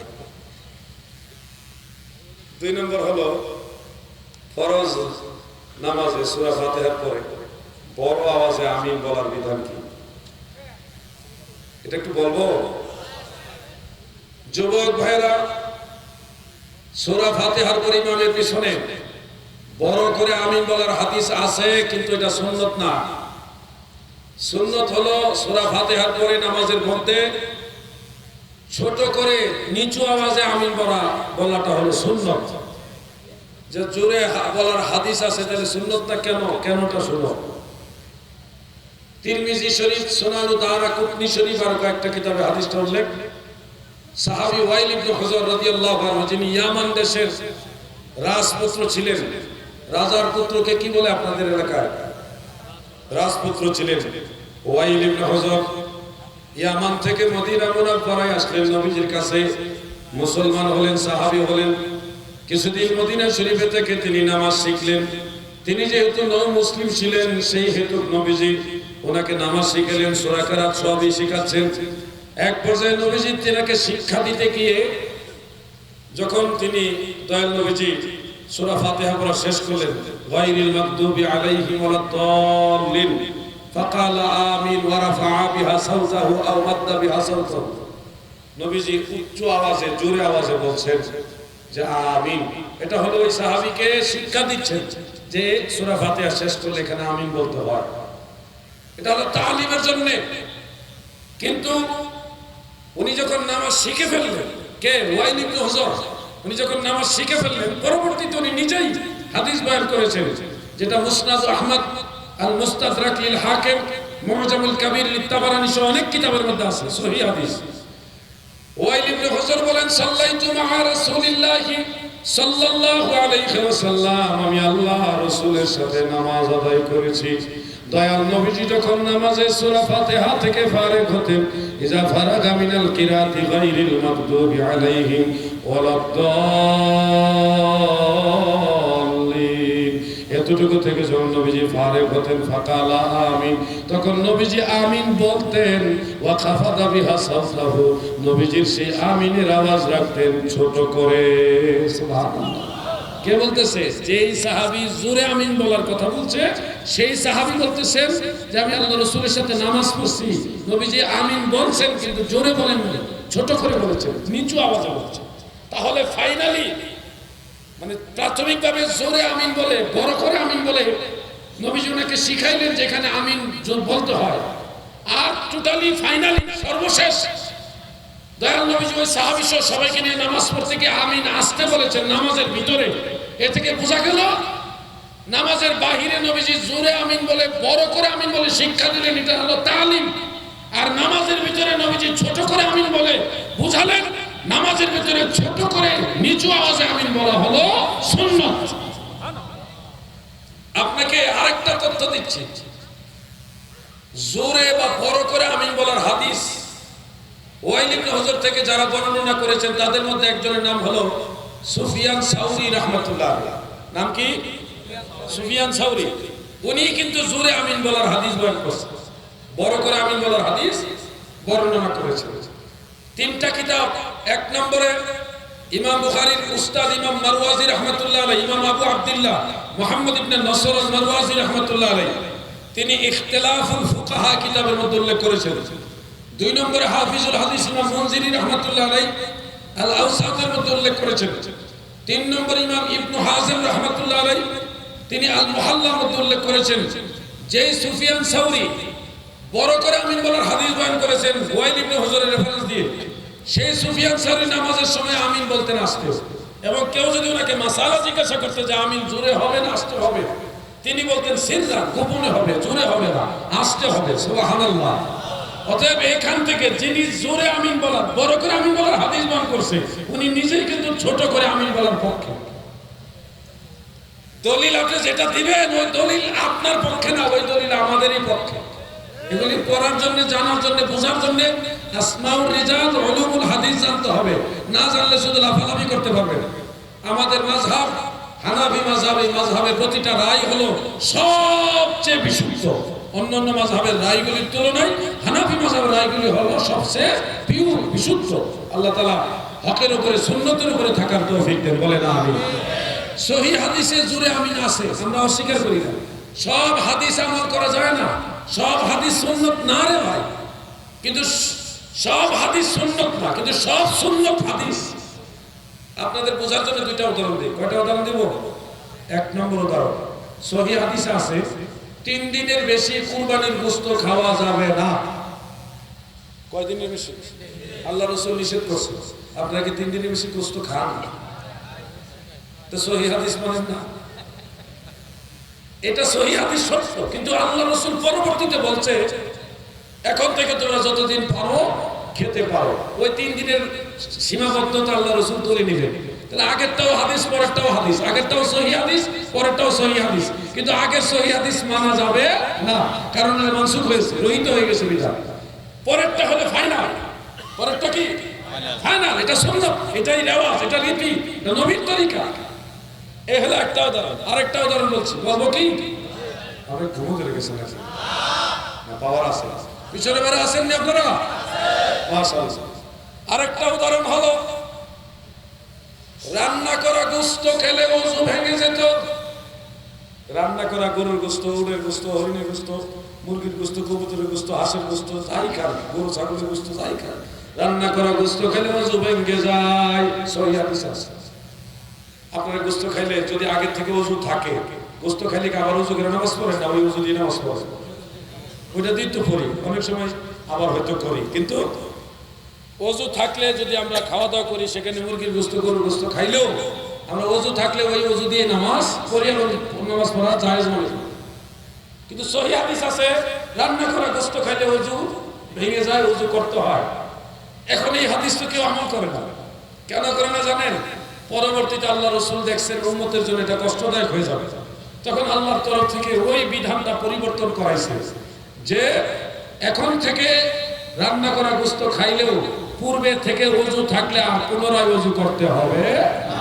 আগেরটাও হাদিস, পরেরটাও হাদিস, আগেরটাও সহিহ হাদিস, পরেরটাও সহিহ হাদিস, কিন্তু আগের সহিহ হাদিসটা আমল করা যাবে না, পরেরটা আমল করা যাবে। আগেরটা মানসুখ, রহিত হয়ে গেছে, পরেরটা হলো সুন্নাত, ফাইনাল। সুবহানাল্লাহ।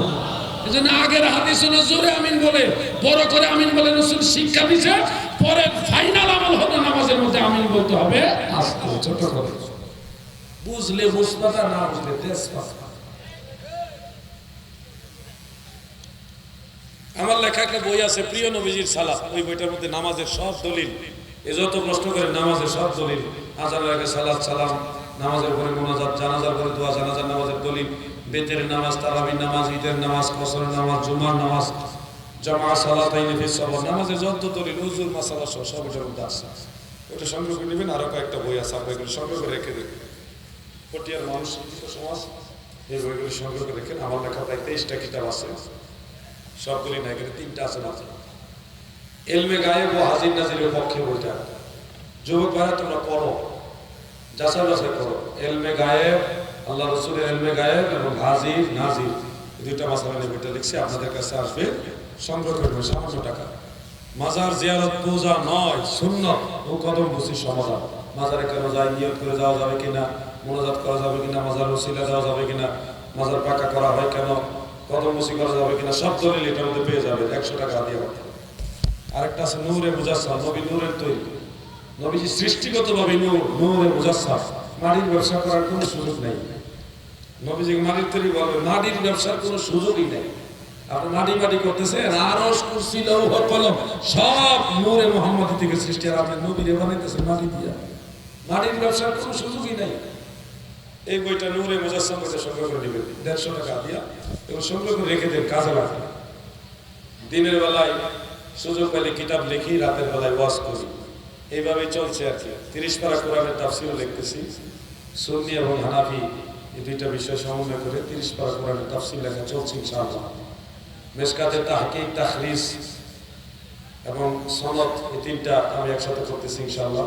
এরপরে বুখারী শরীফের বাংলায় আমি ব্যাখ্যা করতে লিখবো ইনশাআল্লাহ, নিয়ত আছে, আল্লাহ হায়াতে বাঁচাইবে। সারা দেশে অনেকগুলি মাদ্রাসার কাজও হাতে নিয়েছি। ফরিদপুর একটা মাদ্রাসা করতেছি, এটা মোটামুটি দ্রুত গতিতে কাজ আগাচ্ছে। নরসিংদী বড়ইতলার আশেপাশে একটা মাদ্রাসার জমি ক্রয় করার জন্য আমি চলতেছি, অনেক টাকা দাম। আমরা মোল্লা মানুষ, আমরা তার টাকা মানুষ, আমাদের যে টাকা পয়সা আছে আমরা তো কিছুই নাই। এই ওয়াজ মাহফিলে যা দেয় এগুলি গাড়ি ভাড়া দিয়ে কিছু থাকলে এটাতে টুকটাক জমায় টমায় ওই মাদ্রাসা করার লাগে, মাদ্রাসার ছাত্রদের ফ্রি খাওয়ার লাগে, কাপড় চোপড় দেওয়ার লাগে, কত যে জ্বালা মাদ্রাসা চালানো। কিছু কিছু মোল্লা আছে টাকার গরমে 1 কোটি টাকা চ্যালেঞ্জ করে, এদের এত টাকা হয়ে গেছে 1 কোটি টাকা চ্যালেঞ্জ। আমাদের খরচ কি তোরা, এত টাকা হয়ে গেছে, টাকা আমাদের কিছু দেয়, মাদ্রাসা চালাই আমরা, টাকা মনে দেবো না, ওই 1 কোটি টাকা চ্যালেঞ্জ। অনেক কষ্ট করে এগুলি চালাচ্ছি, লেখা এই বইগুলি লিখতে গেলেও আমাদেরকে অনেকভাবে কষ্ট করে সামাইতে হয়, ব্যাপকভাবে কোনো সাহায্য সহযোগিতা পাই না। সুন্নিরা যে কিপটা, জন্মের কিপটা, ওয়াহাবিদের কাছে টাকা চাওয়া লাগে না। ওয়াহাবি লেখক রাইটার যারা, তারা টাকা ওই বই লেখার আগে টাকা দিয়ে দেয় কাউকে, বই ছাপা, শুধু আমাদের এই সংস্থার নাম দিয়ে দিবেন, এই দলের নাম দিয়ে দিবেন। আর আমরা সুন্নিরা মসজিদ মাদ্রাসার জন্য বললে 1000 টাকা দেওয়ার সামর্থ্য থাকলে 10 টাকা বের করে, এই হইলে খয়রাতি। আল্লাহ তাদেরকে দান, সাদেকা, খেদমত, সহযোগিতা করার মন মানসিকতা আরো বাড়াই দেবে, বলে না বেজার হবেন না, যাদের টাকা পয়সা আছে বেজার হবেন না। আমি এগুলি বৃহৎ চাপতে বললাম, আমাদের অনেক কষ্ট আছে। এই যে ফরিদপুরের মাদ্রাসা বানাইতেছি, 5 লাখ টাকা চুক্তি করছি একজন ইয়ার সাথে, এই মাটি ভরাট করে যে কি যেন বলে, এই বেটা 5 লাখ টাকা নিচে সাফাই বলে, যা 5 লাখ টাকা দেবেন ভাই। বললাম অনেক জায়গায়, বললাম যে কিছু সহযোগিতা করেন, ওই দিচ্ছি দেন দিচ্ছি কেউ ঘুরাই, বেটার পিছনে মোবাইলের টাকা আমরা খরচ হচ্ছে যেটা, এটা দিয়ে মাটি ভরাট করলে আর একটু বেশি ভরাট করতে লাগবে। কি জাতের সুন্নিয়ারা, আল্লাহ তাদেরকে মনটা বড় করার তৌফিক দেন, বলে না আমি একটু জিকির করেন, লা ইলাহা লা ইলাহা লা ইলাহা ইল্লাল্লাহ মুহাম্মাদুর রাসূলুল্লাহ সাল্লাল্লাহু আলাইহি ওয়াসাল্লাম। আমি ফরিদপুরে যে মাদ্রাসাটা করতেছি, আপনারা লাইভে দেখছেন নি? কেউ দেখছেন না? আপনারা উপরে বলেন না যে জিহাদি সাহেব ছাপাবাজি করতেছে। আরে আজকে মরে গেলে কালকে 2 দিন, আমি টাকা লয়ে কই যাব? টাকা আর দিব কবরে কেউ? বাপ্পারি করে তো মরলে কবরে যাব। এই জন্য আপনারা যদি মনে চান, এলাকায় সুন্নি মাদ্রাসাগুলির দিকে অনেক সুন্নি মাদ্রাসা আছে, অর্থের অভাবে অনেক কষ্টে তারা মাদ্রাসা চালায়, কিছু না পারেন 1 মুষ্টি চাউল হলে দিয়ে, যেমন নবীর মাদ্রাসায় 1 মুঠ চাউল দিলাম, এতটুকু করে সহযোগিতা করে। বাইরে আজকে মরে গেলে কালকে আপনার কবরে কিচ্ছু দিবে না, টাকা পয়সা যা রেখে যাবেন, আওলাদরা ভালো কাজও লাগাইতে পারে, খারাপ কাজও লাগাইতে পারে। ঠিক একটা কথা বলতে চাচ্ছিলাম, বলি না, আবার কে কোন দৃষ্টিতে নেবেন। আমার মাটি ভরাটের কাজে বিল আমি প্রায় বেশিরভাগ শুরু করে দিয়েছি, কিছু টাকা বাকি আছে। যদি আপনাদের কারো কোনো আপত্তি না থাকে, আমি আপনাদের কাছে একটু সহযোগিতা চাইলাম। পারবেন না আমার দয়াল নবী মাদ্রাসায় 1 মুষ্টি মাটির টাকা দেওয়া, তার একটু বেশি যাদের এরকম মন মানসিকতা আছে আপনাদের? তাহলে আমি কয়েক মিনিট আমি লাইভে দেখাবো। আপনাদের টাকা চুরি বা বাটফারি করে এই ধরনের চরিত্র আমাদের নেই, দাদা। আমি লাইভে দেখাবো, আমার ফেসবুক আইডিতে লাইভে দেখাবো। আপনাদের যদি সম্ভব হয়, আপনাদের কাছে কয়েকজন ভাই যাবে, আপনারা সবাই যার যেমন তৌফিক, 100 হোক, 500 হোক, 1000 হোক, 2000, 5000, 10টা টাকাই হোক না, আপনারা শরীর থাকেন না, রাগ করবেন আপনারা, তাহলে আমি আর চাবো না। যদি আপনার অবজেকশন দেন, আমি চাইবো না, আমি ভিক্ষা করে হলে যেভাবে হোক আমি ব্যবস্থা করবো। আপনাদেরকে শরীর রাখার জন্য বললাম। কয়েকজন যাও, আব্দুল আওয়াল তুমি যাও, আর আরেকজন ভাই আপনি একটু যান, আপনি একটু সহযোগিতা করবেন। আরেকজন তুমিও যাও, 3-4 জন আসতেছে আপনাদের কাছে। আপনারা যাদের তৌফিক যেমন আছে ওরকম দিবেন। আমি আপনাদের বলছি না যে দিতেই হবে, আপনাদের মনের আবেগের জন্য ছেড়ে দিলাম।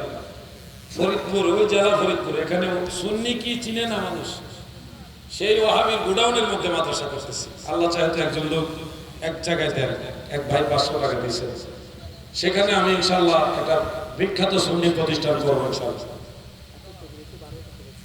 করবো। আরো আছে তো, প্রশ্ন বাকি আছে। প্রশ্নোত্তর পর্বে তো ক্লিয়ার হয় না, তাহলে এটা দিলেন কিনা? আমি তো আলোচনা চালাইতাম আর লম্বা হবে, এটা দিয়ে দেওয়াতে তো বোঝা গেল আমার ওয়াজ শেষ, প্রশ্ন উত্তর দেয়। আচ্ছা যাই হোক, আমি আর লম্বা করছি, ওয়েট প্লিজ, সবাই একটু সহযোগিতা করেন, যদি সম্ভব হয় স্টেজে দিয়ে যান। এই যে দেখেন একজন অন্ধ ভাই, আমার দয়াল নবীর মাদ্রাসায় একজন ভাই, তিনি 20 টাকা দিছে। এই 20 টাকা 20 কোটি টাকার সমান, ঠিক না বেঠে? একজন অন্ধ মানুষ, সে মাদ্রাসা যদি 20 টাকা দেওয়া মানে কি, এটা যারা সামর্থ্য রাখে তাদের 20 কোটি টাকার চাইতে বেশি। সবাইকে বলছি, যার যার তৌফিক আছে আপনার সম্ভব থাকে শরীর থাকে। আমি ইনশাআল্লাহ খুব তাড়াতাড়ি মাহে রমাদানের আগেই কনস্ট্রাকশনের কাজ আমি শুরু করবো ইনশাআল্লাহ। মানে খুব দ্রুত গতিতে চলতেছে কাজ, দিনে রাত্রে আমার জাকের ভাইরা যারা ওখানে আছে, আমার পীর ভাইয়ারা পরিশ্রম করতেছে, সময় দিতেছে ওটার জন্য। আর আপনাদের আমি কোথাও বলি না এরকম, পুরো চট্টগ্রামে খবর নিয়ে দেখেন। শুধু কক্সবাজার একদিন বলছিলাম, কিছু মানুষ সামান্য কিছু টাকা দিয়েছে, 10 টাকা 20 টাকা করলে আর কয় টাকাই হয়। আর আজকে পটিয়াতে বললাম, এগুলো আবার মিডিয়ার ভাইরা আপনারা আগে প্রচার করেন না, মানুষ ভুল বুঝতে পারে। আমি কখনো এরকম বলি না, তো এই জন্য আজকে বললাম, কারণ আমার এই বিলটা পেড করতে হবে কালকে বা পরশুর মধ্যে। সামান্য কিছু বাকি আছে, আপনারা না দিলে আমি আমার থেকে আমি দিয়ে দিব, কিন্তু আপনারা শরীক থাকেন যে আমি দয়াল নবীর মাদ্রাসায় 1 মুষ্টি মাটির টাকা দিলাম, 1 গাড়ি মাটির টাকা দিলাম, বা এই সহযোগিতাটা সুন্নিয়তের জন্য আমি করলাম। এটুকু সহযোগিতা করবেন আমি আশা করি ইনশাআল্লাহ। স্টেজে যারা আছেন আপনারা যদি সম্ভব হয় দিবেন, পিছনে যারা দাঁড়িয়ে আছেন আপনারা দিবেন আশা করতেছি। কয়েকজন ভাই আপনাদের কাছে আসতেছে, একটু জিকির করেন, লা ইলাহা ইল্লাল্লাহ, লা ইলাহা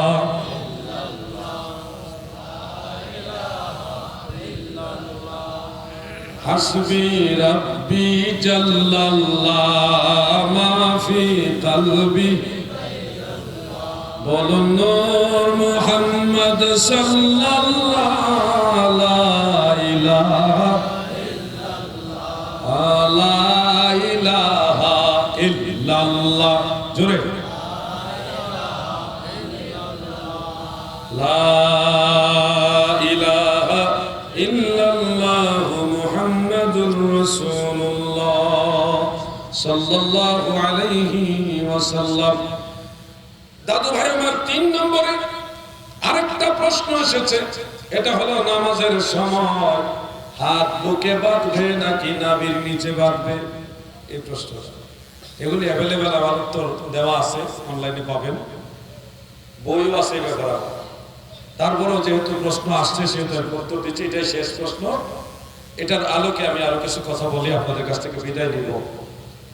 নামাজে নাভির নিচে হাত বাঁধাটাই হলো সুন্নত। আর যারা বলছেন বুকের উপরে হাত বাঁধা সুন্নত, তাদেরকে বলছি দাদু, বুকের উপরে হাত বাঁধার ব্যাপারে একটাও সহিহ হাদিস নাই, সবগুলি মুনকার, দাঈফ জিদ্দান, বিভিন্ন মুরসাল, বিভিন্ন সমালোচনা যুক্ত হাদিস। কোনো না কোনো ভাবে এগুলি সমালোচনা যুক্ত, ত্রুটিযুক্ত রওয়ায়াত।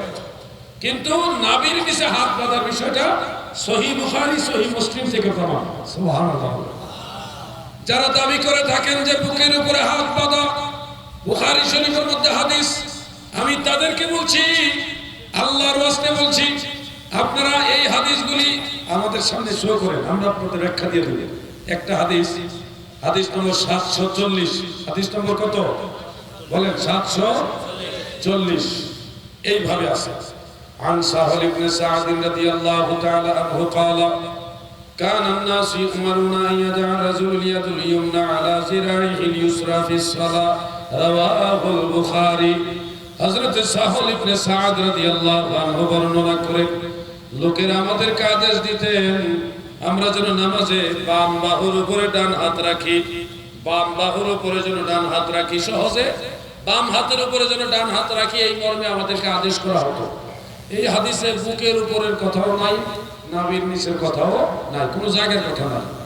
এবার যদি আমি হাদিসটা হুবহু আমল করি, বাম বাহু এই পুরাটা বাম হাতের উপরে যদি পুরা ডান হাত রাখি, দেখেন তো হাত বুকের উপরে যায় কিনা? বুকের উপরে যায়? বুকের নিচে নাভির উপরে, দেখেন তো আমারটার সাথে মিল আছে না? বুকের উপরে মানে কি? এই হলো বুক, এখানে ধরলে হয় বুকের উপরে। আর এই যে নরমালি এইভাবে বাম হাতের উপর ডান হাত রেখে পুরাটা রেখে যদি আমি ছেড়ে দেই ধরা অবস্থায়, হাত কিন্তু বুকের উপরে যায় না ভাই, যায় নাভির উপরে, বুকের নিচে, দেখেন আপনি। কিন্তু এইভাবে ধরা আল্লাহ রসুলের সুন্নত নয়। আল্লাহ রসুলের সুন্নত হলো কবজিতে ধরা। কোথায় ধরা বলেন না? কোথায় ধরা বলবেন? রসুলের পাক সাল্লাল্লাহু আলাইহি সাল্লামের সুন্নত কবজিতে ধরা। এটা কোন কিতাবে আছে? অভাব নাই। সহিহ মুসলিমের মধ্যে উল্লেখ, সুনান আবি দাউদের মধ্যে, সুনান নাসাইর মধ্যে, মুসনাদ আহমদ, মুসনাদ আবি আলা, সহিহ ইবনে হিব্বান, সহিহ ইবনে খুজাইমা, মুআজামুল কবির লিত-তাবারানী, এমনকি সহিহ বুখারীর 1198 নম্বর হাদিস। কত নম্বর হাদিস? 1198 নম্বর হাদিসের তরজমাতুল বাবের মধ্যে ইমাম বুখারী রাহমাতুল্লাহ আলাইহি মাওকুফ রূপে হাদিস কেন উল্লেখ করেন। হাদিসের একটা মতন আমি আপনাদের পড়ে শোনাচ্ছি এইভাবে। عن وائل بن حجر رضي الله تعالى عنه قال نظرت إلى النبي صلى الله عليه وسلم فقام فكبر حتى حازت بأذنيه ثم وضع يده اليمنى على كفه اليسرى। অর্থ হলো, ওয়াইল ইবনে হুজর বলেন, আমি আল্লাহ রাসূলের দিকে নজর করলাম। নাজারতু ইলা নবী, আল্লাহ রাসূলের দিকে নজর করলাম, তাকাইলাম। ফাকামা, নবীজি নামাজের জন্য দাঁড়ালেন। ফাকাব্বার, তাকবীরে তাহরিমা সহ তাকবীর করলেন, আল্লাহু আকবার। এমনকি নবীজির কান মুবারক পর্যন্ত দুই হাত উঠালেন। সুম্মা ওয়াদা ইয়াদাহু ইয়ুমনা আলা কাফফিহি ইউসরা, এরপরে নবীজি বাম হাতের কবজির উপরে ডান হাত রাখলেন। পৃথিবীর সমস্ত ইমামরা বলেছে এটা সহিহ হাদিস, বুখারী এবং মুসলিমের হাদিস। নবীজি কবজিতে ধরেছেন, এই বিষয়ে কারো কোনো ইখতিলাফ নাই। একজন যুবক ভাই দাঁড়াও তো, যে কোনো একজন যুবক দাঁড়াও, একজন ইয়াং ম্যান দাঁড়াও না, যে কোনো একজন দাঁড়ান না। আচ্ছা, বিষয়টা আপনি বুঝেন, আমি দেখাচ্ছি। কবজিতে ধরবেন, আল্লাহ রাসূল কবজিতে ধরছে, এতে কোনো সন্দেহ নাই। কবজিতে ধরে আপনি উপরেও ঠেলবেন না, নিচেও ঠেলবেন না, নিরপেক্ষভাবে কবজিতে ধরা অবস্থায় আপনি ছাড়েন। কবজিতে ধরা অবস্থায় হাতটা এভাবে ছাড়েন। এবার ওদিকে ঘুরে দেখেন, উনি কবজিতে ধরছে, এটা সত্য, কোনো দলাদলি করে নাই, উপরেও ঠেলে নাই, নিচেও ঠেলে নাই, কোনো ঠেলাঠেলি করে নাই। নরমালি কবজিতে ধরা অবস্থায় হাত ছেড়ে দিয়েছে। দেখেন তো ওনার হাত কোথায় গেছে? জোরে বলেন, আওয়াজ দিয়ে বলেন না কেন আপনারা? নাভির নিচে অথবা নাভি বরাবর গেছে, এই তো। আচ্ছা, আপনাকে ধন্যবাদ। তাহলে সহিহ হাদিস থেকে কোন ধরনের গ্রুপিং, দলাদলি ছাড়াই প্রমাণ হয়ে গেল, কবজিতে ধরলে যদি নিরপেক্ষভাবে হাত রাখি, কোনো গ্রুপিং না করি, তাহলে এমনি প্রমাণ হয় নাভির নিচে বা নাভি বরাবর হাত বাঁধা আল্লাহর রাসূলের সুন্নাত। সুবহানাল্লাহ। আমি কোনো ব্যাখ্যা করি না এখানে, এটা বাস্তবতা, এটাই বাস্তবতা। কারণ হাত যদি খাটো হয় তাহলে তার হাত একটু উপরে উঠতে পারে, অথবা কারো পেট যদি বড় হয়, অস্বাভাবিক বড়, তার হাত হয়তো নাভির নিচে যাবে না, একটু উপরে থাকবে। কিন্তু নরমালি স্বাভাবিকভাবে কবজিতে হাত ধরলে নাভি বরাবর বা নাভির নিচে যায়, এটা স্বাভাবিক। এরপরেও যদি কেউ বলেন বুঝিনি, আমি বলবো বুঝলে বুঝ, না বুঝলে তরমুজ। তারে বোঝানোর ক্ষমতা কারো। সারা রাত বুঝালে সকালে কেউ আমি বুঝছি না, সারা রাত বুঝাইলে সকালে কি কইব বুঝছি না, তারা বুঝাইতে পারবো কেউ? কুকুরের লেজ কখনো সোজা হয়? এই মাসালাগুলি সহজে বুঝে নেবেন। আল্লাহ তাআলা আমাদের সবাইকে আমল করার তৌফিক দেন। বলেন আমিন। মহব্বতে বলেন আমিন। দাদু ভাই আমার কি মহব্বতের কান লাগায় শুনবেন। সুন্নিয়ত এটা একটা সুন্দর একটা সুশৃঙ্খল দলের নাম। হানাফি মাযহাব একটা বিশুদ্ধ সুন্নত তরিকার নাম। হানাফি মাযহাব এটা আবু হানিফার বানানো নয়। হানাফি মাযহাব হলো কোরআন এবং হাদিস গবেষণা করে, কোরআন এবং হাদিস গবেষণা করে নবীর যেই তরিকা, ওই তরিকাটার নাম হলো হানাফি মাযহাব। সুবহানাল্লাহ। বলবেন যদি নবীর তরিকা হয় তাহলে আবু হানিফার নাম দেওয়া হলো কেন, হানাফি দেওয়া হলো কেন? দাদু এটা সম্মানার্থে দেওয়া হয়। কেন সম্মানার্থে দিল?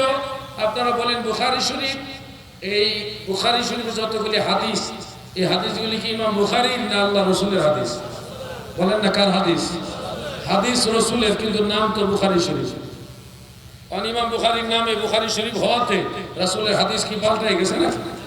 হাদিস রাসূলের সম্মানার্থে নাম দেওয়া হয়েছে বুখারী, কারণ এই কিতাব যিনি লিখেছেন উনি যেন আজীবন মানুষের দোয়া পায়। এটা একটা বরকতের জন্য দেওয়া হয়, নামকরণ। অনেকে বলে আমি কোরআন হাদিস মানি, কোনো মাযহাব মানি না। একজন ইমাম সাহেব মসজিদের মিম্বরে বসে জুমার দিন বক্তব্য দিচ্ছেন। উনি বলতেছে কোনো মাযহাব মানা যাবে না, কোনো তরিকা মানা যাবে না, কোনো ইমাম মানা যাবে না, কোনো পীর মানা যাবে না, সরাসরি কোরআন হাদিস মানেন। একজন যুবক চিৎকার দিয়ে বলতেছেন ঠিক ঠিক বলার ঠেলায় ওই ইমাম সাহেব ভয় পেয়ে গেছে। ওই ইয়াং ম্যান বলতেছে হুজুর আপনি ওয়াজ বন্ধ করেন, আপনার কথা আমরা মানি না। কেন মানবেন না? আমি কোরআন হাদিসের কথা বলছি, আমার কথা কেন মানবেন না? আপনি তো বললেন কোন ইমাম মানা যাবে না, কোন তরিকা মানা যাবে না, কোন পীর মাশায়েখ, কোন মাযহাব মানা যাবে না। তো এত বড় বড় ইমামদেরকে যদি না মানা যায়, আপনি ছোট মোল্লারা মানলে লাভ কি? আমি ডাইরেক্ট কোরআন হাদিস মানি। বড় বড় ইমাম যারা লক্ষ লক্ষ হাদিসের সনদ মুখস্থ জানতো, যুগের ইমাম, ওনাদের গবেষণা যদি ফলো না করা যায়, দেড় ব্যাটারি মোল্লারে ফলো করলে বিপদ আছে না? চিন্তা করছেন? এইগুলি কইরা মানুষকে বুঝায় কখনো মাযহাব মানা যাবে না, ডাইরেক্ট কোরআন হাদিস মানতে হবে। যে কথা বলতেছে সে নিজেও কিন্তু কোনো না কোনো বই পড়া, কারো না কারো গবেষণার মাধ্যমে সে এই ইসলাম মানার চেষ্টা করছে। ধরেন নাসিরউদ্দিন আলবানির বই পড়ছে, পরে সে মানার চেষ্টা করতেছে দিন। তো আলবানির গবেষণা মেনে যদি ইসলাম মানা জায়েজ হয়, তো আলবানি মানা, উনি আলবানির মাধ্যমে কোরআন হাদিস মানতেছে, আর আমরা ইমাম আবু হানিফার মাধ্যমে কোরআন হাদিস মানতেছি। সিস্টেম তো একটাই হলো, উনি একজনের মাধ্যমে মানতেছে, আমি আরেকজনের মাধ্যমে। উনি একজন ইমাম মানতেছে, আমি আরেকজনকে ইমাম মানতেছি। সিস্টেম তো একই হলো, তো দুই রকম তো হলো না। দুই রকম যদি হইতো তাইলে একটা কথা ছিল। আর আলবানি ইমাম আবু হানিফার দুইজনের মধ্যে কোনো তুলনা দেওয়ার কোনো অপশন নেই, কারণ এটা আকাশ পাতালের মতো ব্যবধান। ইমাম আজম আবু হানিফা রাহমাতুল্লাহ আলাইহি 99 বার আল্লাহ তাআলাকে অন্তরের চোখ দ্বারা দেখছে। ওনার জামানায় তাকবীর লাগবে না দাদু? ইয়া রাসূলুল্লাহ, ইয়া গোসল মুস্তাকিম, মারহাবা। আমার নাম লাগবে না দাদা, আমার নাম লাগবে না, শুনলেন? ইমাম আজম নুমান ইবনে সাবিত রাহমাতুল্লাহ আলাইহি, তিনি ওই জামানার সমস্ত ইমামদেরও ইমাম ছিল। সুবহানাল্লাহ। ইমাম যাহাবীর দৃষ্টিতে উনি 4 লক্ষ হাদিসের সনদ মুখস্থ জানতো। কয় লক্ষ? যুগে যারা লক্ষ লক্ষ হাদিসের সনদ মুখস্থ জানতো তারা সবাই ইমাম আবু হানিফার ভক্ত শিষ্য। তাহলে উনি কত বড় ইমাম? ইমামে আজম, ইমামুল আইম্মা, ইমামদেরও ইমাম, ইমামদেরও ইমাম। এখন নাসিরউদ্দিন আলবানী সাধারণ কিছু না, কিন্তু উনি সাধারণ লেখাপড়া জানতেন না, অসাধারণ। ওনার শিক্ষাগত যোগ্যতার কথা শুনলে আপনারা টাস্কি খেয়ে যাবেন। ওনার শিক্ষাগত যোগ্যতা হলো 8 পাস। কেউ হাসেন? আমি বানায় বলছি না, ওনার বইয়ের মধ্যে লেখা আছে ওনার শিক্ষাগত যোগ্যতা হলো 8 পাস। কি পাস? বিশাল লেখাপড়া না? বলেন উনি 8 পাস হলে এত কিতাব লেখলো কেমনে? আরে ভাই, ওনার বাড়ি আরব দেশে, আরবের মানুষ আলবেনিয়াতে বাড়ি, ওই ওনার বাড়ি। বাঙালি মানুষ বাংলা লেখাপড়া শিক্ষা লেখতে কত বই লেখতে পারে, বাংলা বই পড়তেও পারে। তো উনি আরবের মানুষ, আরব ভাষাই ওনার আরবি, তো উনি আরবিতে কত কথা বলবে লিখবে, এটা স্বাভাবিক। ওনার বই সম্পর্কে আপনারা তো আর তেমন জানেন না, আলেমরা জানে। অসংখ্য গলত ওনার বইয়ে, অসংখ্য ভুল থাকে, যেগুলি পর্যায়ক্রমে সুন্নি আলেমরা এখন প্রকাশ করে দিচ্ছে। এই জন্য আপনাদের বলছি, তথাকথিত যারা ফিতনাবাজ, যারা যুগে যুগে মুসলমানদের মধ্যে ডিভাইডেশন তৈরি করে ফিতনা তৈরি করেছে, তাদেরকে ফলো না করে, যাদেরকে অনুসরণ করে সমস্ত মুসলমানরা একতাবদ্ধ হয়ে ইসলাম ধর্ম পালন করছে, তাদেরকে অনুসরণ করে। ইসলাম ডিভাইডেশনের ধর্ম না, ইসলাম এক হয়ে থাকার ধর্ম। কথা ঠিক না ঠিক? যারা ডিভাইডেশন হয়েছে তারা ইসলাম থেকে খারেজ হয়ে গেছে। আমরা ইমাম আজম আবু হানিফাকে মানি, পৃথিবীর সমস্ত হানাফিরা এই ব্যাপারে একমত, ঠিক না? এখানে কোনো গ্রুপিং নাই। আল্লাহ তাআলা আমাদের বোঝার তৌফিক দান করেন, মহব্বতে বলেন আমিন। আমি আপনাদের সবার প্রতি কৃতজ্ঞতা জানাচ্ছি যে গভীর রাত পর্যন্ত আপনারা মাহফিলে বসে আছেন। আমি মাহফিলে আসতে চাইছিলাম না, কেন জানেন? একটা অভিযোগ না বললে পরবর্তীতে সংশোধন হবে না। আজকে যে মাহফিলে আসে, এই খবরটা নেওয়ার জন্য আমি বহুবার ফোন দেওয়াইছি, কেউ ফোন ধরে না, আমার ফোন ধরে না। আমি মাহফিলের প্রধান বক্তা, আমার ফোন ধরে না। মাহফিলে আসেনি মিয়া ভাই, একটুটুকু জানার জন্য ফোন দিতেছে, আমার ছোট ভাই আলামিনকে দিয়ে ফোন দেওয়াইতেছে, ফোন ধরে না। কত বড় ভিআইপি ওনারা, ফোন ধরে না। আমি মাহফিলে আসি কিনা এটাই জানি না। পরে শহীদুল্লাহ বাহাদুরের ফোন দেওয়া খবর নিলাম মাহফিল আসেনি, উনি কইছে মাহফিল আসে। এরপরে আমি আজকে ফোন দিতেছি, ফোন ধরে না। মাহফিল আসে কিনা, কোথায় আসবো, কোন জায়গায় ওনারা রিসিভ করবে, আদৌ মাহফিল হবে কিনা, এটা ফোন দিচ্ছি। এরপরে কথা হয়েছে, কয়েকবার কথা হয়েছে, শেষে আবার বুঝতে পারছে যে ফোন দেওয়া দরকার। এরপরে কয়েকবার মিথ্যা কথা বসে তারা আমাকে, মিথ্যা কথা পেয়ে তো লাভ নাই। কয়ে শান্তিরাট বলে, শান্তিরাট নিয়ে কি করে? 1 ঘন্টা আগে গেছে শান্তিরাট। আমি শান্তিরাট পার হইয়া ওই যে পটিয়ার কাছাকাছি এসে দিয়ে তারা মানুষ হয়ে যান। এরকম করবেন না, মিসগাইড করবেন না আমাদেরকে। আমি আরো কমপক্ষে আধা ঘন্টা আগে মাহফিল আসতে পারতাম। ওই বদ্দার হাটের আগে আসা মুরাদপুরের দিকে দাঁড়াই আসছিলাম অনেকক্ষণ। মাহফিল আসেনি জানি না, তো আমি যাবো কার কাছে? কথা বুঝছেন না বিষয়টা? এই জন্য আমি বলবো, বদনামের জন্য না, ভবিষ্যতে আপনারা আরো অ্যালার্ট করবেন, আপনারা যেন দায়িত্বশীল হন। এই জন্য আমি কথাটা বলবো, আপনাদেরকে ছোট করার জন্য বলিনি।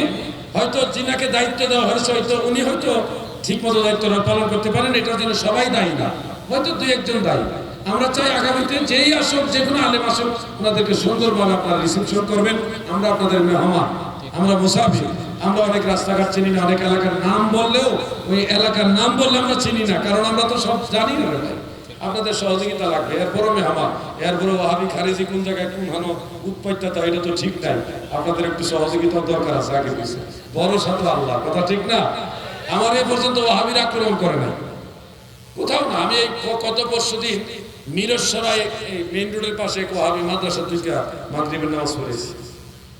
বিশাল বড় দারুল উলুম মাদ্রাসা ঢুকছি, মাগরিবের নামাজ পড়ছি। নামাজ পড়ে দেখি চতুর্দিকে ঘেরাও করে কওমি ছাত্র শিক্ষক সব দাঁড়াইছে কোনো বেয়াদবি করে না, হাত মিলাইতেছে, কেউ পায়ে দেওয়া সালাম করতেছে। কি খুশি তারা, জিহাদি সাহেব তাদের মাদ্রাসায় গেছে নামাজ পড়তে, এটা তারা কোনোদিন কল্পনাই করে না। আলাউদ্দিন জিহাদি তাদের মাদ্রাসায় গেছে নামাজ পড়তে, এরা কোনো যে চিন্তাই করে না যে আলাউদ্দিন জিহাদি তাদের মাদ্রাসায় যাবে। কিন্তু আমি নামাজ পড়ে আজ সবার লাগে হাত মিলাইয়া ভালো মতো আচরণ করে আমি আমার চুপচাপ হয়ে বসে, এরা কাজ নেই। আমি ওয়াহাবিদের নিয়ে চিন্তা করি না, চিন্তা করি সুন্নি লেবাসদারি কিছু মুনাফিকদের কাছে আমরা নিরাপদ। সাইনবোর্ড সুন্নি বিক্রি হইলে ভেজাল, এরা আলেমদের সাথে বেয়াদবি করে বেশি। আল্লাহ তাদেরকে বোঝার করবেন। আরো প্রশ্ন আছে, সর্বনাশ।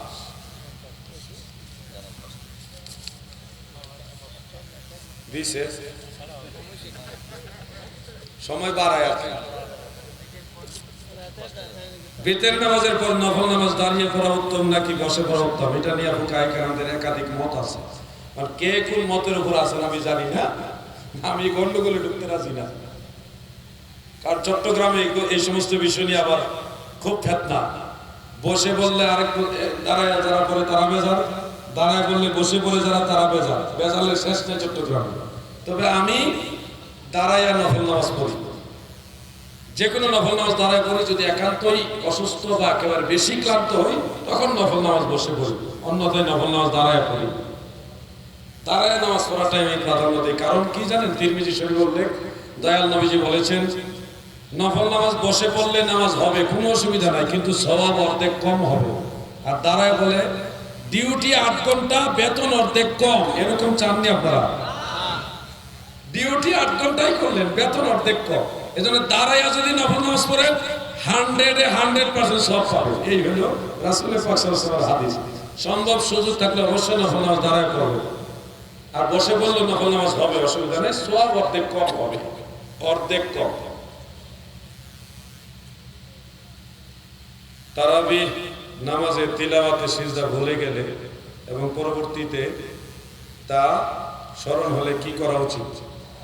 যদি একটা সূরার মধ্যে মাঝখানে একটা আয়াত, তেলাওয়াতের আয়াত, সিজদায়ে তেলাওয়াতের আয়াত, এটা যদি অরিজিনালি মন থেকে ভুলে থাকে তাহলে নামাজ হয়ে যাবে, মাকরুর সাথে নামাজ হবে, মাঝখানে একটা ইনকিতা হওয়ার কারণে নামাজ হয়ে যাবে।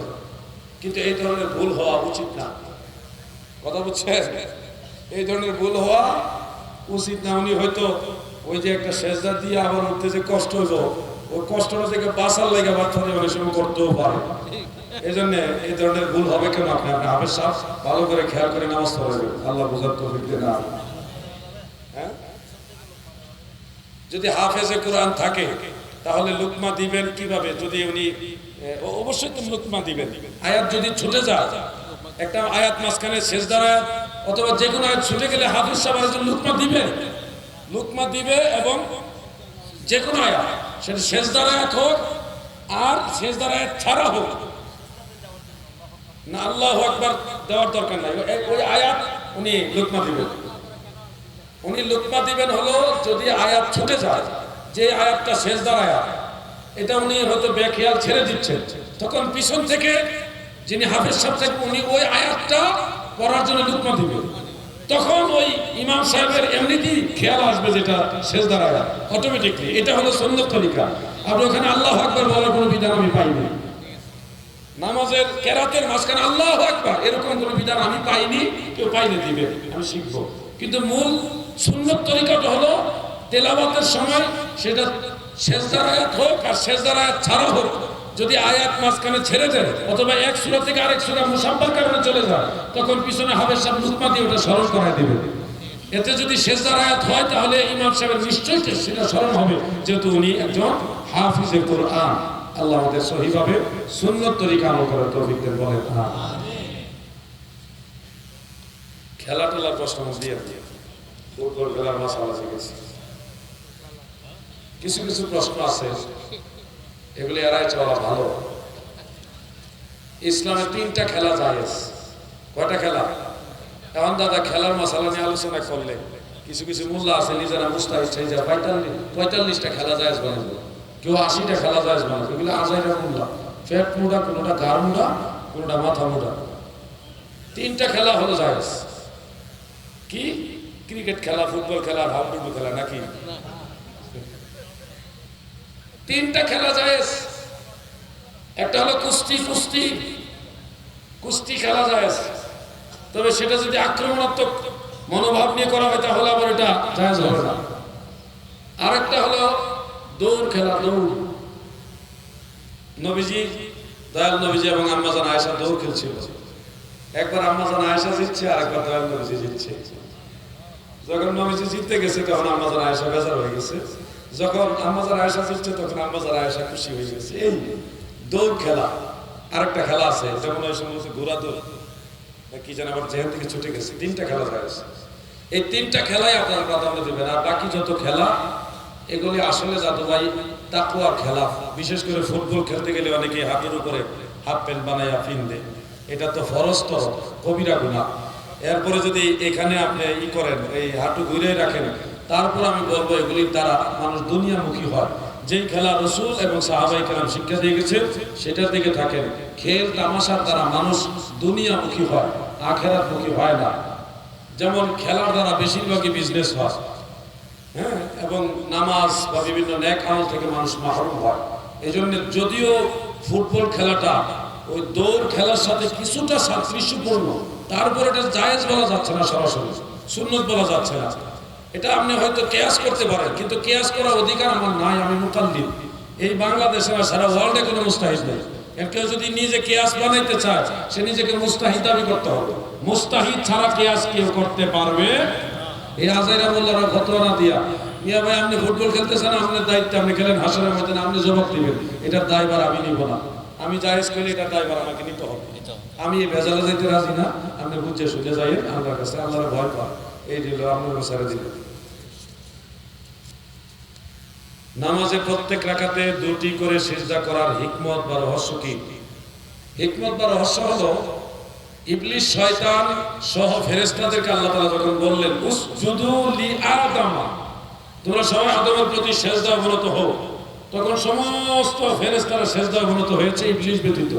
যখন শয়তানের উপরে লানত দিয়ে দিয়েছে আল্লাহ, শয়তানকে আল্লাহ যখন কাফের ঘোষণা দিয়ে দিলেন, তখন ফেরেশতারা ভয়ে ভীত সন্ত্রস্ত হয়ে আবার সিজদা দিয়েছিল, যে ফেরেশতারা যেন আল্লাহ লানত না পায়। ওই ভয়ে দ্বিতীয় সিজদা দিছিল, ওটার নিদর্শন হিসেবে আজীবন দ্বিতীয় সিজদা প্রচলিত হয়ে আছে।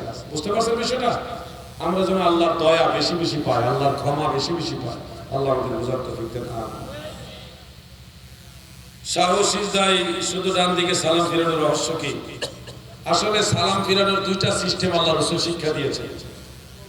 একটা সিস্টেম হলো ডান দিকে সালাম ফিরিলে সম্পূর্ণ নামাজ থেকে খারেজ হয় না, নামাজ থেকে পূর্ণাঙ্গ বের হয় না। যদি 2 দিকে সালাম ফিরে ফেলে তখন নামাজ থেকে সে সম্পূর্ণ বের হয়ে যায়। শুধু ডান দিকে সালাম ফিরানোর হাকিকত হলো, যেহেতু এরপরে আবার সে তাশাহুদ পড়বে, আবার কি দুরূদ শরীফ পড়বে, দোয়া মাসুরা পড়বে, এই যে আরেকটা অপশন বাকি আছে যেটা নামাজের অন্তর্ভুক্ত, সেহেতু 2 দিকে সালাম ফিরালে তো নামাজ থেকে বের হয়ে গেল। এই জন্য একদিকে সালাম ফিরাইয়া ওই বাকি অপশনটা পূর্ণ করার পরে 2 দিকে সালাম ফিরানোর মাধ্যমে নামাজ থেকে পূর্ণাঙ্গ ভাবে বের হয়। এই হইল হাকিকত। নামাজ পড়ার সময় সিজদারত অবস্থায় কপালের অধিকাংশ এবং নাক ধীরস্থিরভাবে ভূমি স্পর্শ না করায় নামাজ শুদ্ধ হবে কি না, ফতোয়ায়ে স্বামীর মধ্যে মাসালাটা আছে। নামাজে 8টা অঙ্গ একসাথে জমিনে লাগানো সিজদার সাথে শর্ত।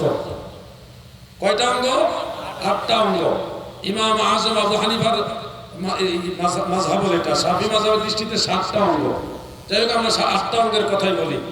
2 পায়ের পাতা আঙ্গুলি সমূহ, 2 হাঁটু 4টা হলো, 2 হাত কটা হলো? 6টা। নাক এবং কপাল, এই 8টা অঙ্গ জমিনে লাগানোর নাম হলো সেজদা। এর মধ্যে যদি 2 পায়ের 1 পা জমিনে সেজদার সময় আছে, আরেক পা উঠে গেছে, নামাজ মাকরুহ হবে, কিন্তু নামাজ হবে মাকরুহর সাথে হবে। যদি 2 পাই সেজদার সময় জমিন থেকে উঠে যায় তাহলে সেজদা সহি হবে না, নামাজও হবে না। একই সাথে 2 হাঁটুর 1 হাঁটু যদি উঠায় ফেলে নামাজ মাকরুহ হবে সেজদা অবস্থায়। একই সাথে 2 হাতের 1 হাত যদি উঠায় ফেলে নামাজ মাকরুহ হয়ে যাবে। একই সাথে নাক এবং কপালের যে কোনো একটা যদি তুলে ফেলে নামাজ মাকরুহ হবে। 2টা একসাথে লাগাইলে পূর্ণ হবে। আর যদি সেজদার সময় কপালও লাগাইছে না, নাকও লাগাইছে না, তাহলে সেজদা হবে না। আল্লাহ আমাদের বোঝার তৌফিক দেন।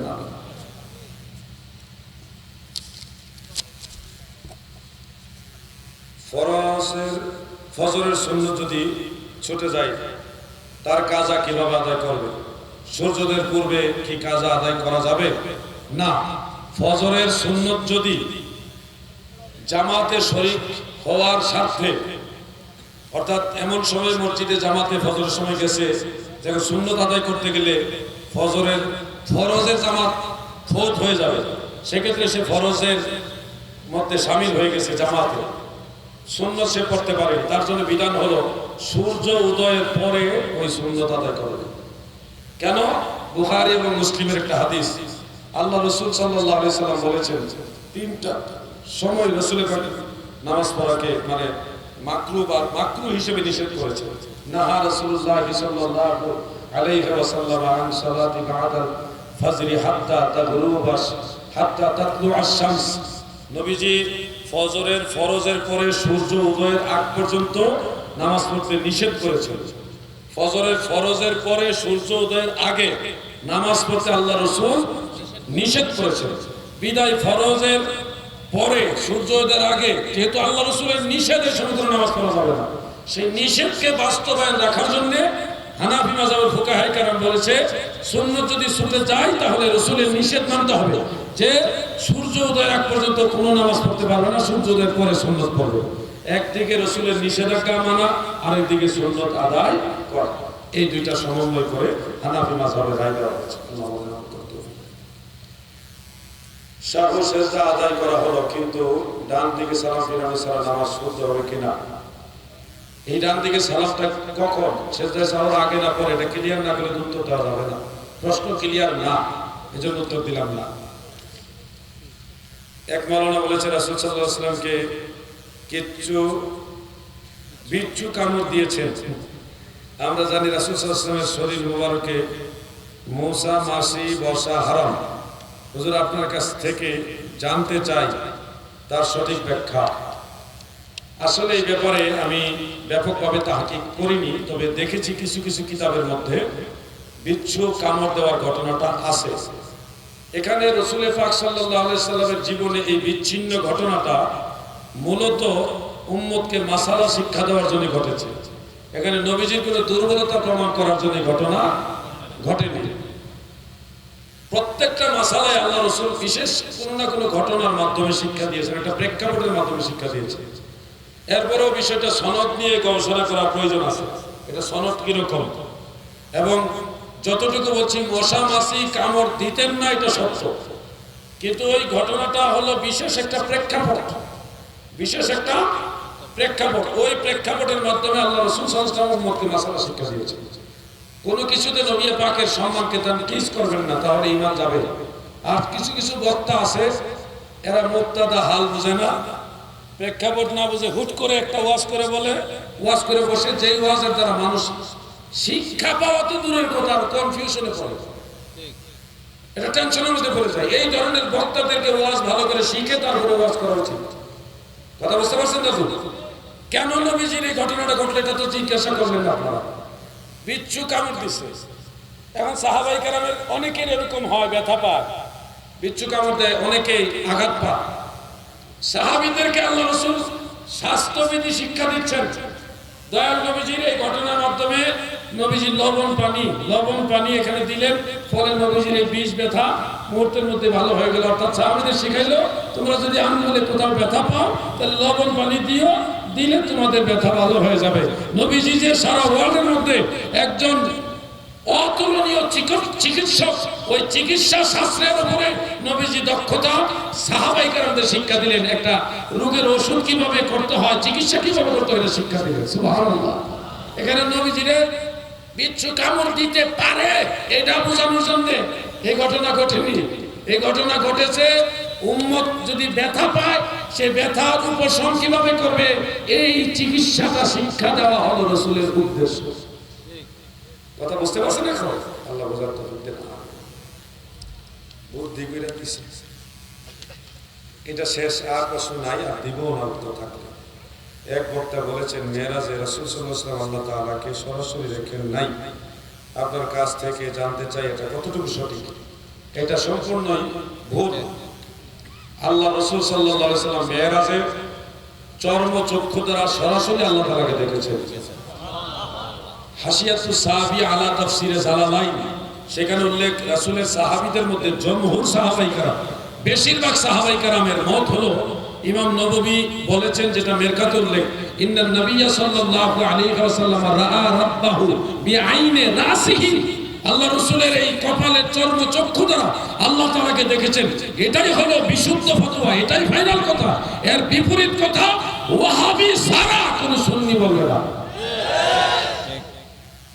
বুঝলে বুঝ, না বুঝলে তোর বুঝ। আল্লাহ হায়াতে বাঁচালে আবার দেখা হবে।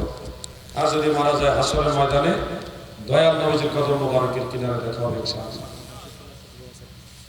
আগামী শুক্রবার তারিখ 19 মার্চ শুক্রবার অলিরহাট বাজার চত্বর, আজিমপুর, কচুয়াই, পটিয়া, চট্টগ্রাম। অলিরহাট বাজার চত্বর বিশাল আজিমুসান নূরানী মিলাদ মাহফিল। আপনাদের সবাইকে দাওয়াত করা হলো। সেখানে হযরতুল আমার নামে লেখা দিই আল্লাহু আকবার। আমি গুনাহগার, ইনশাআল্লাহ থাকবো যদি শারীরিকভাবে সুস্থ থাকি। আর আল্লামা পীরে তরিকত আল্লামা শেখ মোহাম্মদ মুঈনুদ্দিন নূরি সিদ্দিকী আল কুরাইশি মাদ্দাজিল্লাহুল আলী পীর সাহেব কিবলা নূরিয়া বিশ্ব দরবার শরীফ নাসিরাবাদ চট্টগ্রাম, তিনিও থাকবেন। তবে ওনার নামটা যদি আমার উপরে দিতেন আমি খুশি হতাম। কথা বলছেন, নামে কিছু আসে যায় না রে ভাই। যারা সম্মানী ওনাদেরকে সম্মান দিতে হবে। উনি আমার বড় ভাই, আমার চাইতো জ্ঞানে গুণে মর্যাদায় অনেক বড়। ওনার নামটা উপরে দিলে ওনার ইজ্জত কমতো না, আমারও ইজ্জত কমতো না। নামে কিছু আসা যায় না, আমি তো আসবোই, কিন্তু আসা যাওয়া, নাম দেওয়া না দেওয়াটা মূল বিষয় না, খেদমতটা হলো মূল বিষয়। সম্মানী ব্যক্তিদের সম্মান দিতে হবে। কথা বলছেন, আমি যে ওনার নামটা উপরে দিতে বলছি এটা আমার ইজ্জত কমে গেছে নাকি? উনি আমাকে আদর করবে, দোয়া করবে বেশি। আপনারা দোয়া করবেন না, দোয়া দিবেন। এক আলেম আরেক আলেমকে ইজ্জত করতে হবে, এক মুসলিম ভাই আরেক মুসলিম ভাইকে ইজ্জত করতে হবে। এটাই হলো প্রকৃত ভালোবাসা। আলহাজ মাওলানা হাসানুল হক আল কাদরী সাহেব তিনিও থাকবেন। আপনাদের সবার দাওয়াত। আসেন জানাই নবীজিকে সালাম জানাই, ইয়া নবী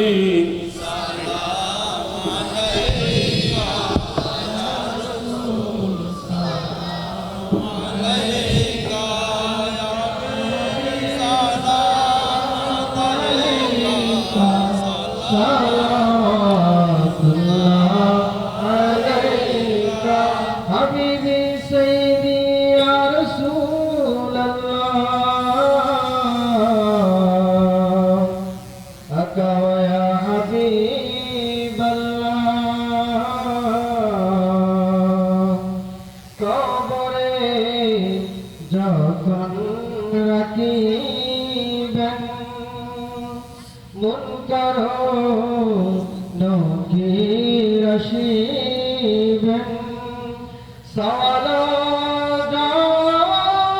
করিবেন সেখানে আপনি নবীজি থাকিবেন। ইয়া নবী